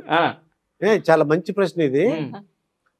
యోగిత పాండు గారు, మా బాబా పాండురంగం విషయంలో మీకు నచ్చని విషయాలు ఏముంటాయి? ఆయన వింటలేదు, మీరు ఇక్కడ లేరు, సడన్ గా అది మీరు తెలుసుకున్నా, మీరు మాట్లాడుతున్నా సడన్ గా కోపం వస్తుంది, అదొకటే. అది వచ్చినప్పుడు ఇంకా వెనక ముందు ఎవరు ఉన్నారా లేరా ఏమంటున్నాను అనేది ఉండదండి, కాన్షియస్ లో ఉండి మాట్లాడరు. అప్పుడు ఏం చేస్తారు? ఎలా మరి సొల్యూషన్? సైలెంట్ గా ఉంటారు. ఇదేదో కొత్త టెక్నిక్. అయితే సార్తో మళ్ళీ వాదన చేస్తే ఎక్కువైతుంది వస్తుంది కోపం. కోపం వచ్చే వాళ్ళకి తెలుస్తుంది కదా సార్. ఏం లేదు, కొంచెం మనం స్ట్రిక్ట్ కదండి, రూల్స్ అండ్ రెగ్యులేషన్స్. ఇది ఇలా ఉండాలంటే ఇలా ఉండాలి, ఉదయం 3 గంటలకు లేవాలి. అక్కడ జరిగింది అనుకోండి, అటెండెన్స్ రావాలంటే రావాలి, అంతే. స్ట్రిక్ట్ ఉంటాయి కొంచెం మన జీవితంలో. ఎదుటి వాళ్ళు ఏ విధంగా ఉన్నారు, డబ్బు ఉందా, జలుబు ఉందా, ఇవన్నీ మనం ఆలోచించాం కదా. డ్యూటీ అంటే డ్యూటీ. కోపం కూడా అప్పుడప్పుడు ఎప్పటికీ రాదు, ఎప్పుడో ఒక్కసారి అంతే. ఇప్పుడు మా మేడం గారు యోగిత పాండు గారి విషయంలో ఏంటి మీకు బాగా నచ్చని విషయం ఏంటి? నాకు ఏం నచ్చని విషయాలు ఏం లేవండి. విషయం ఏంటిదంటే అన్ని నచ్చుతాయి వాస్తవంగా, ఇట్లా అబద్ధం లేదు, ట్రూ అన్నమాట. ఒక వ్యక్తి తన కుటుంబాన్ని వదిలి రావడం అనేది ఒక స్త్రీ యొక్క పెద్ద త్యాగం కదా. ఇక్కడ ఇంకో విషయం ఏంటిదంటే మన మతము కాదు, మన కులము కాదు, మన ప్రాంతం కాదు. ఇక్కడ అమ్మాయి అంటే అన్ని వదులుకొని వస్తుంది, ఇక్కడ రిలీజియన్నే వదులుకొని వచ్చింది. తర్వాత ఇంకోటి వదులుకొని రావడమే కాదు, చాలా అంటే వాళ్ళ ఫ్యామిలీలో పుట్టిన వాళ్ళు ముస్లింలు అంటే నాన్ వెజ్ తింటారు. ఇప్పుడు నా కోసం పూర్తిగా ప్యూర్ వెజిటేరియన్ అయింది. మళ్ళీ నాకు ఏమేమి కావాలో అన్నీ తయారు చేసిస్తుంది. ఈవెన్ నేను ఉదయం ఎప్పుడు లేచిన, ఇప్పుడు నాకు అందులోనే కాదు, ఇప్పుడు 10th క్లాస్ జరుగుతుందండి. 10th క్లాస్ పిల్లలకి ఇప్పుడు ఎగ్జామ్స్. ఈరోజు అయితే ఉదయం 2 గంటల నుంచే ఆమె కుకింగ్ చేస్తూనే ఉంది. నేను ఇట్లా లేచాను, ఏంటి 2 గంటలకి ఏంటి వంటలు అంటే, వీళ్ళు ఇప్పుడు ఈరోజు ఎగ్జామ్ రాసి మళ్ళీ ఏదో స్పోర్ట్స్కి వెళ్తారు అంటే, అసలు ఇప్పుడు నా సమస్త సక్సెస్ కి బ్రాండ్ అంటే ప్రతి మగవాడి వెనక ఒక స్త్రీ ఉంటదని తప్పు. నిజమేది ముందు వెనక ముందే ఉంది. ఎందుకంటే నేను డ్రైవింగ్ చేసేటప్పుడు నేను వెనక కూర్చుంటాను, డ్రైవింగ్ చేస్తుంది. అసలు ఏమేం చేస్తుంటారు మీకు? అన్ని ఏమేం చేస్తున్నారు కదా, కటింగ్ చేస్తుంది. కటింగ్ కూడా ఇప్పుడు కొంచెం బిజీ అయిపోయినాక ఒక నెల 2 నెలలకు ఒకసారి కటింగ్ చేస్తుంది. ఇది మాత్రం మానది. కటింగ్ చేసేది మా మేడమే. మా పిల్లలు మా బాబుకి అయితే తీసుకెళ్తుంది. బోడంత డబ్బు ఉన్నది, కానీ కటింగ్ మాత్రమే బయట చేయించుకోను. మేడమే చేయాలి అంతే. డ్రైవింగ్ అండి? డ్రైవింగ్ ఆమెనే 15 సంవత్సరాల నుంచి. మాకు డొక్కు కారు ఉన్నప్పుడు ఆమెనే చేసింది. నేను చేస్తే మళ్ళీ దేనికో గుర్తానని. ఆమె ఎంత పర్ఫెక్ట్ డ్రైవింగ్ అంటే అసలు 2 వీలర్ అయినా హ్యాపీగా పడుకోవచ్చు, మీరు ఇక ధ్యానం కూడా చేసుకోవచ్చు. ఓకే, అంత పర్ఫెక్ట్ డ్రైవింగ్. ఇంకేం చేస్తారు మీకు? హెల్ప్ చేస్తారు చాలా అన్ని. ఇప్పుడు అంటే నేను అన్ని వేల లక్షల్లో సూట్లు అని బయట పెట్టేస్తున్నాం, కానీ మాకు ఆర్థిక ఇబ్బందులు ఉన్నప్పుడు మా పిల్లలకి డ్రెస్సులు కానీ, అంటే ఒక విధంగా చెప్పాలంటే ఇది చెయ్యదు అది చేయదు, A to Z అన్ని మాకు ఏం కావాలని అన్ని చేసిందండి. టైలరింగ్ చేసింది ఆమె, బట్టలు కుట్టింది మాకు, అన్ని రకాలుగా అన్ని. బాబా పాండురంగ గారు, బాగా మీ జీవితంలో బాగా బాధ కలిగిన సంఘటన ఏముందా? బాగా ఇప్పుడు అసలు ఇంకా అంతకన్నా బాధ అయిన సంఘటన ఎప్పుడు లేదు అని ఏమనుందా? బాగా బాధ జరిగింది ఏంటంటే, మా మేడం ప్రెగ్నెంట్గా ఉన్నప్పుడు చాలా, అప్పుడు మాకు బాగా డబ్బులు లేవు. తర్వాత ఇటుకున్న కుటుంబం కూడా పేదరికం కదా అంతా. తర్వాత మా మేడం ప్రెగ్నెంట్గా ఉన్నప్పుడు అప్పుడే మాకు యోగా క్యాంప్ కూడా ఆమె 9 months ప్రెగ్నెంట్ ఉన్నప్పుడు కూడా మా సొంత బీపేటలో మా అమ్మ పెద్దమ్మ ఉంది కదా, ఆమె దగ్గర ఉండి నేను 9 months ఉన్నప్పుడు 8 monthsకి నాకు మళ్ళీ యోగా క్యాంప్ వచ్చింది భూత్పూర్ ఫస్ట్ ప్లేస్. సార్ మీ అందరు రావాలి సార్, మేము అందరు 10,000 కట్టి మీకు, మాకు 10,000 అంటే 10 లక్షలతో సమానం అప్పుడు. అప్పుడు ఆ 10,000 కోసం మళ్ళీ మాకు డెలివరీ అవుతుంది కదా, డబ్బులు కావాలని నేను క్యాంప్కి వెళ్ళాను. ఆ 9 నెలలప్పుడే ఈమె ఇక్కడ క్యాంపులు చేస్తుంది. అప్పుడు నాకు ఒక చిన్న మొబైల్ ఉండి మాట్లాడుతుండే. అప్పుడు ఇంకా నేను రాత్రి నాకు తెలుసు అనమాట కొంచెం శివమహాపురం యోగా చేసి ఎప్పుడు డెలివరీ అవుతుంది ఏంటిది అని అన్ని తెలుసు. సో 100% ఆరోగ్యంతో ఉంది ఆమె. ఇంకా రేపు డెలివరీ అవుతుంది 2 రోజులు అవుతుంది అంటే నేను అన్న అమ్మకు, ఆమె కొంచెం ఏజ్ కదా మా అమ్మ పెద్దమ్మ, రాదమ్మ నువ్వు మా అన్నయ్య వాళ్ళ ఇంటికి వెళ్ళు, వాళ్ళు డాక్టర్స్ కదా అని పంపించాను. పంపించిన తర్వాత అమ్మ సొంత మాడ ఉంటుంది దోమకొండ, ఆమె కొంచెం అన్ఎడ్యుకేటెడ్, మా అన్నయ్య వాళ్ళు డాక్టర్. రాత్రి 12 గంటలకు ఎప్పుడేమో మెసేజ్ చేసింది. ఈమె దగ్గర ఒక మొబైల్, నా దగ్గర ఒక మొబైల్, మా శిష్యులే ఇచ్చారు గిఫ్ట్. మెసేజ్ చేస్తే నాకు పెయిన్స్ వస్తున్నాయి, 15వ తారీఖు నైట్ ఏప్రిల్ 2008 నాకు పెయిన్స్ వస్తున్నాయి అంటే, అప్పుడు పెయిన్స్ వస్తున్నాయి మరి అన్నయ్య వాళ్ళు ఇట్లా అడుగు అని అన్నాను. అని అంటే డోర్ కొట్టిందంటే ఎవరు రెస్పాన్స్ లేరు. తర్వాత తెల్లారి 10 గంటలప్పుడు అందరూ ఇక మేల్కొంటారు కదా, అప్పుడు మేల్కొన్న తర్వాత హాస్పిటల్ తీసుకెళ్లారు, గవర్నమెంట్ హాస్పిటల్. మా అన్నయ్య వాళ్ళు డాక్టర్లు వాళ్ళంతా నిద్రలో ఉన్నారు, వాళ్ళకు శబ్దం వినరాలేదేమో. దాని తర్వాత పాప పుట్టింది. పుట్టిన తర్వాత మాకు అక్కడ ఉన్న సిచ్యువేషన్ ఏంటంటే మా దగ్గర డబ్బులు లేవు. ఫస్ట్ పాయింట్, గవర్నమెంట్ హాస్పిటల్లో పుట్టింది. తర్వాత మా అమ్మ ఒక మాట ఉంది అన్నమాట, ఆడబిడ్డ పుట్టింది అని అన్నదంట. ఆడబిడ్డ పుట్టింది అంటే ఆ ఫీలింగ్, ఆడబిడ్డ పుట్టింది అనగానే నాకు కూడా కొంచెం మనసులో ఆడబిడ్డ పుట్టింది అని అంటున్నారేంటి సొసైటీలో. అంటే ఆడబిడ్డ ఒకలాగా ఉంటుంది, మగబిడ్డ అలా ఉంటుందా అంటే ఈ ఈ ఈ విధమైన బాధ నా కుటుంబం నుంచే కాదు, ప్రపంచంలో అందరి దగ్గర. అప్పుడు నేను అనుకున్నాను అనమాట, ఆడబిడ్డ అయినా మగబిడ్డ అయినా బిడ్డే కదా, ఈ ఆడబిడ్డనే ప్రపంచానికి గొప్పగా తయారు చేస్తా అని నేను అప్పుడు ఆ బాధపడ్డదాన్ని అంతకన్నా ఎక్కువ ఆనందపడ్డా. ఎందుకంటే మా బిడ్డ 10 ప్రపంచ రికార్డు సాధించింది. 2014లో ఆమెకు గౌరవ డాక్టర్ వచ్చింది. ఏదైతే మా అమ్మ అన్నది కూడా మా అమ్మ అంటే ఆడదే కదా, కానీ మా అమ్మ అన్నది కాబట్టి నేను అలా ఫీల్ అవ్వను కాదు. కానీ ఏ వ్యక్తి అయినా ఆడబిడ్డ పుట్టగానే ఆడపిల్ల అని చాలా చులకన భావన చూడడమే నాకు చాలా బాధ వేసింది ఫస్ట్. ఇప్పుడు మారిందిలేండి, చాలా మారింది. ప్రెగ్నెంట్గా ఉన్నప్పుడు ఇటు కానీ అటు కానీ ఈమెనే అంటే పచ్చి బాలింతరాలు అంటారు కదా, ఎవరు హెల్ప్ చేయలేరండి, ఎవరు హెల్ప్ చేయలేరు, ఎవరు పనాలు చేసుకోవడం అంతే. అంత పచ్చి బాలింతరాలు, ఆమె బట్టలు ఆమె పెట్టుకుంది, అన్ని చేసుకుంది. తర్వాత మా బాబు పుట్టినప్పుడు కూడా ఎవరు హెల్ప్ చేయలేరు. అందుకోసం నేను ఏం చెప్తున్నా తెలుసా, అయ్యా మీరు లవ్లో పుట్టిందో ఈ పార్కులో పుట్టిందో ఎక్కడ పుట్టిందో ప్రేమ కానీ పుట్టినప్పుడు బాగానే ఉంటుంది ఫ్లవర్ లాగా, కానీ మ్యారేజ్ అయిన తర్వాతనే మీ దగ్గర డబ్బు ఉండదు, బ్యాంకు బ్యాలెన్స్ ఉండదు. తర్వాత మీరు కులాలకు మతాలకు ప్రాంతాలకు వ్యతిరేకంగా మీరు పెళ్లి చేసుకుంటే ఇటు అత్త మామ రారు, అటు అమ్మా నాన్న రారు, ప్రెగ్నెంట్ అయి డెలివరీ అయిన తర్వాత ఏర్పడుతుంది ఆ కష్టము, నీ పార్కుల్లో ప్రేమ అంతా గాలిలో ఎగిరిపోతుంది ఇక. అందుకోసం నేను ప్రేమికులకు ఒకటే ఒక మెసేజ్ చెప్తున్నాను. మీ దగ్గర బ్యాంక్ బ్యాలెన్స్ లేకుండా, మీ ప్రొఫెషనల్ స్టెబిలిటీ లేకుండా మీరు ఈ ప్రేమలు దోమలన్నీ కెరియర్ని పాడు చేసుకుంటే మీ జీవితాలన్నీ ఆగమైపోతాయి. అకోటి ఫైనాన్షియల్ బ్యాక్గ్రౌండ్ లేకుండా మీరు ఎదగకుండా వివాహాలు చేసుకుంటే, ఇప్పుడు అందరు సపోర్ట్ చేస్తున్నారండి, నాకు డబ్బు ఉంది, పేరుంది, ప్రఖ్యాతి ఉంది కాబట్టి. అప్పుడు అంతా ఎవరు చీఫ్ గా చూశారు, చాలా చీఫ్ గా చూశారు. అసలు ఎంత చీఫ్ అంటే అది అష్ట దరిద్రం వీళ్ళు అనుకున్నారు. ఇప్పుడు మనము మా ఫోన్ కోసం వెయిట్ చేస్తుంటారు. సో అందుకోసం నేను ప్రేమికులందరికీ, ప్రేమికుల దినోత్సవం రోజే ప్రేమ పుట్టేది కాదు, ఇది ప్రేమ గుడ్డిదంటారు, కుంటిదంటారు, మూగదంటారు, ఏడిదంటారు, ఏమో అంటారు. నేను అవన్నీ అనను. మీరు ఫైనాన్షియల్ గా బాగుండాలి, ఎడ్యుకేషన్. 25 సంవత్సరాల తర్వాత ప్రేమించే ప్రేమనే ఒక మెచ్యూర్డ్ ప్రేమ అంటారు. ఆ లోపు ప్రేమించారనుకోండి, మీ హార్మోన్స్, మీ శరీరంలో ఉన్న అన్ని బ్యాలెన్స్ ఏమి ఉండవు. అది మరి మేడం, మీరు ఇప్పుడు సార్ చెప్పారు అంటే మీరు బాగా ప్రెగ్నెంట్ ఉన్నప్పుడు అన్ని చాలా బాధపడ్డారని. మీ జీవితంలో ఇప్పటి వరకు సేమ్ ఇద్దరికి అదే, ఇంకేం బాగా? కానీ ఆ బాధే నాకు మంచిది అనిపించింది. ఎందుకంటే చూయించాలి మనం అంటే ఏంటో.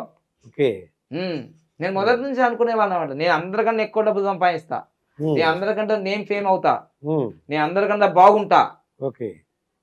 వాళ్ళకి అర్థమైపోయింది. ఇప్పుడు వాళ్ళందరూ నన్ను క్షమించి అన్నారు, మేము ఇలా మిమ్మల్ని చుట్టుమాటి మాటలు అన్నాము, నిజమే, వెరీ సారీ, మీరు అంతే అనుకున్నాం మేము, ఏదో 500, 1000 రూపాయలకి యోగా గురువులు చెప్పుకున్న వాళ్ళే అనుకున్నాం, కానీ మీరు లక్షల కోట్లు ఇప్పుడు సంపాదిస్తున్నప్పుడు కొంచెం షేమ్ అనిపిస్తుంది, మేము అప్పుడు అన్నామని. చాలా అదేనండి, సెల్ఫ్ రియలైజేషన్ కావాలి. ఇలాంటి వాళ్ళు కూడా ఉండాలి. ఇప్పుడు మా మాస్టర్ గారు, ఒరే నువ్వు పెద్ద పిచ్చోడు అన్నా, అలా అనకపోతే నీ ఇలా ఉంటుందా? అప్పుడు ఛాలెంజ్ తీసుకున్నారు మీరు. ఇప్పుడు వీళ్ళకి కూడా థ్యాంక్స్ చెప్తా. వీళ్ళు అలా రాకపోతే మన ఫైర్ బర్నింగ్ డిజైర్ రాకపోతుండే. అది చివరిగా మీ ప్రపంచం అంతా హ్యాపీగా ఉండాలంటున్నారు, ఇండియా హ్యాపీగా ఉండాలంటున్నారు, ప్రతి ఒక్కరు హ్యాపీగా ఉండాలంటున్నారు. మీరు ఏమన్నా అంటే సందేశం ఇవ్వదలుచుకున్నారు ప్రజలందరికీ సంతోషంగా ఆనందంగా ఎప్పుడు ఉండాలంటే ఏంటి? ఏం లేదండి, డబ్బున్నా లేకున్నా ఫస్ట్ మాత్రం ఆరోగ్యం ఉండాలండి. ఆరోగ్యమే మహాభాగ్యం. ఇప్పుడు కోట్లాది రూపాయలు వస్తున్నాయి కానీ, లక్షలు వస్తున్నాయి కానీ, నేను బాగా ఈ 2020 నుంచి 2024 మధ్య ఏసీ రూమ్ లో కూర్చొని డి విటమిన్ లేక నేను డబ్బు మీదనే బాగా ఫోకస్ చేశాను. దానివల్ల ఏమైందంటే నాకు ఈ సంవత్సరంలోనే 10 లక్షలు పెట్టాను పంటికి. ఇవి నా న్యాచురల్ టీత్ కావు. సో ఇప్పుడు నాకు ఒళ్ళంత బంగారం, ఇల్లంత బంగారం, మా భార్య బంగారం, మా పిల్లల బంగారం. కానీ మొన్న మేము 1,20,00,000 ఇల్లు కొన్నప్పుడు, గృహప్రవేశం చేసినప్పుడు ఒక ముద్ద తినలేను, 2 లక్షలు ఖర్చు పెట్టా, ఏం లాభం? సో అందుకోసమే ఆరోగ్యమే మహాభాగ్యం. మళ్ళీ 15 రోజుల్లో మళ్ళీ ఒక 70 లక్షలు, 1 కోటి రూపాయలు మళ్ళీ ఒక ఆఫీస్ తీసుకున్నా. ధనలక్ష్మి అలా ఫుల్గా వస్తుంది. దాని తర్వాత 2 నెలలుగా నేను ఇప్పుడు ఆహారం కూడా తీసుకోలేకపోతున్నాను, జ్యూస్లే తాగుతున్నా, ఈరోజు తిన్నాను అనుకోండి. సో అట్లా నేను అనేది ఏంటంటే ఆరోగ్యమే మహాభాగ్యం. వీటి కోసం తెలుగు రాష్ట్రాల్లో ముఖ్యంగా హైదరాబాద్లో మేము యోగా క్యాంపులు కొన్ని ఫ్రీగా, కొన్ని పేడ్గా, అన్ని ఫ్రీగా ఇస్తాను, విలువ ఉండదండి. మళ్ళీ దానికి ఎక్కడ తగ్గనో ఎక్కడ పెంచనో తెలుసు కాబట్టి నాకు తెలిసిపోయింది మొత్తం లైఫే. అందుకోసమే నేను రాబోయే రోజుల్లో బాబా పాండంగం యోగా మిషన్ చారిటబుల్ ట్రస్ట్ అని పెట్టాను, కపిల మహర్షి న్యూమరాల్ మిషన్ చారిటబుల్ ట్రస్ట్ అని పెట్టాను. నా పుట్టినరోజు అప్పుడు అంటే నేను వెనక్కి వెళ్ళిపోతుంటాను అనమాట. లేదు ఇప్పుడే జరగాలి, ఇప్పుడే చేయాలా, నేను నెక్స్ట్ ఇయర్ నుంచి బైకులు డొనేషన్ చేద్దాం అనుకున్నాను. లేదు ఈ సంవత్సరం మేము బర్త్డేకి చేయాలంటే 2023లో జూలై 5th ఒక అమ్మాయికి 1,30,000 స్టాండర్డ్ బైక్ డొనేషన్ చేసాం. యాక్టివా 1,30,000 డొనేషన్ చేసాం. మళ్ళీ ఒక 4 లక్షలు ఖర్చు చేసి అన్నదానం చేసాం వికలాంగులకు, అమ్మాయిలకు, అబ్బాయిలకి. ఆ అమ్మాయికి ఇప్పుడు జాబ్ వచ్చింది, ఇప్పుడు వివాహం అయింది జనవరి 6వ తారీఖు. అంటే ఒక జీవితం నిలబడ్డది. ఇక రాబోయే రోజుల్లో 1 10 కావాలి, 10 100 కావాలి, 100 వేలు లక్షల కోట్ల మందికి నేను ముఖ్యంగా మా దివ్యాంగుల సమాజానికి నేను ఉపయోగపడాలని చేస్తున్నాను. దానికి మా మేడం చాలా సహకారం చేస్తుంది అన్నమాట, చాలా కోఆపరేషన్. ఈ ప్రేమికుల దినోత్సవ సందర్భంగా మా మేడం గారికి మీ ప్రేమను ఎలా చూపిస్తారో చూపించండి. ప్రేమ ఎలా చూపిస్తున్నా ఏముందండి, ప్రేమను చూపించడానికి అన్ని రకాలుగా యాక్షన్లు కొన్ని చేయాల్సిందే, యాక్షన్ చేయాల్సిందే. యాక్షన్ చేయకపోతే మనకు రిజల్ట్ కూడా ఆ యాక్షన్ రాదు. కాబట్టి ఖచ్చితంగా మేము ప్రతిరోజు కూడా చాలా మందికి భార్యాభర్తలు అంటే ప్రేమించి పెళ్లి చేసుకున్న భార్యాభర్తలకైనా, అరేంజ్ చేసుకున్న భార్యాభర్తకైనా సరే ప్రతిరోజు నీకు మ్మ్. తెలుగు వస్తుందా, హిందీ వస్తుందా, ఇంగ్లీష్ వస్తుందా, ఏ లాంగ్వేజ్ వస్తుందో ప్రతిరోజు కూడా భార్యకి ప్రేమికుల దినోత్సవమే కాదు, ప్రతిరోజు కూడా ఐ లవ్ చెప్పాల్సిందే. ఎలా చెప్పు ఒకసారి చెప్పు. చెప్తాను చూడండి. ఆ. ఇదిగోండి, ఇది చేతి కాదు, ఇది చేతి కాదు, ఇది కోట్లాది రూపాయలు సంపాదించే చేతి అనమాట. అంత ప్రేమైంది. అందుకని ఇంకోటి ఏంటంటే ఈమె హస్తంలో నాదన్న దండరేఖ సన్నగా ఉంది. ఈమె హస్తంలో దండరేఖ ఓహో, అందుకోసమే ఈమె వచ్చిన తర్వాతనే అది కొండ చిరువు అంతా ఉందమ్మా. అలా అందుకోసమే I love you Yogita Pandu. వినొచ్చిందా అండి సౌండ్? సౌండ్ వచ్చింది. అంత పవర్ఫుల్ అండి మా బాండ్. అది ఇలా మీరు అలా కూడా చూపిస్తారా మేడం? ఏది? ఓ రైట్. రియల్లీ మీ ఇద్దరు కూడా ఒకే మతానికి సంబంధించిన కాకపోయినా చక్కగా 16 సంవత్సరాలు అయింది. 16 ఏళ్ళు నిండి మీకు 50, 60, 75 సంవత్సరాలు పెళ్లి రోజున మమ్మల్ని ఒకసారి మళ్ళీ పిలవాలి. పిలుస్తాము. ఇంకా అంటే రాబోయే రోజుల్లో కూడా అంటే మేము ఇంకా మేము జస్ట్ కోటీశ్వర్లమే, మేము వందల వేల కోట్లకు పరిగెత్తలే. ఇంకా ఆలోపు మా సహాయం మేము కూడా అంటే రాబోయే రోజుల్లో వివాహం అనేది ఒక వివాహం వైభవం. అది చాలా పేదరికంలో ఉండి ముఖ్యంగా నేను దివ్యాంగుల కమ్యూనిటీ ఇచ్చాను కాబట్టి వాళ్ళకి రాబోయే రోజుల్లో మా చేతుల మీదుగా ఒక్కలక ఇద్దరిక ఆ మంగళసూత్రానికి సంబంధించిన ఖర్చు ఉంటది కదా, మేమే దగ్గర ఉండి అలా సూపర్ కోడ్లో అంటే బెస్ట్ మ్యారేజ్ చేసి రేపు రాబోయే రోజుల్లో మనకి ట్రస్టులు ఉన్నాయి కాబట్టి ఇలా వందలు వేలు లక్షల కోట్ల కుటుంబాలకి మేము ఒక వారధి కావాలనుకుంటున్నాం. ఓకే, అది తప్పకుండా మీరు అనుకుంటే జరగాలని కోరుకుంటున్నాను. ఇదండి Baba Pandurangam, the world famous numerologist, highly paid Yogita మేడంతో జరిగిన ఇంటర్వ్యూ. మరొక ఇంటర్వ్యూతో మీ ముందుంటాను. మీ మాస్టర్ దుర్గా ప్రసాద్.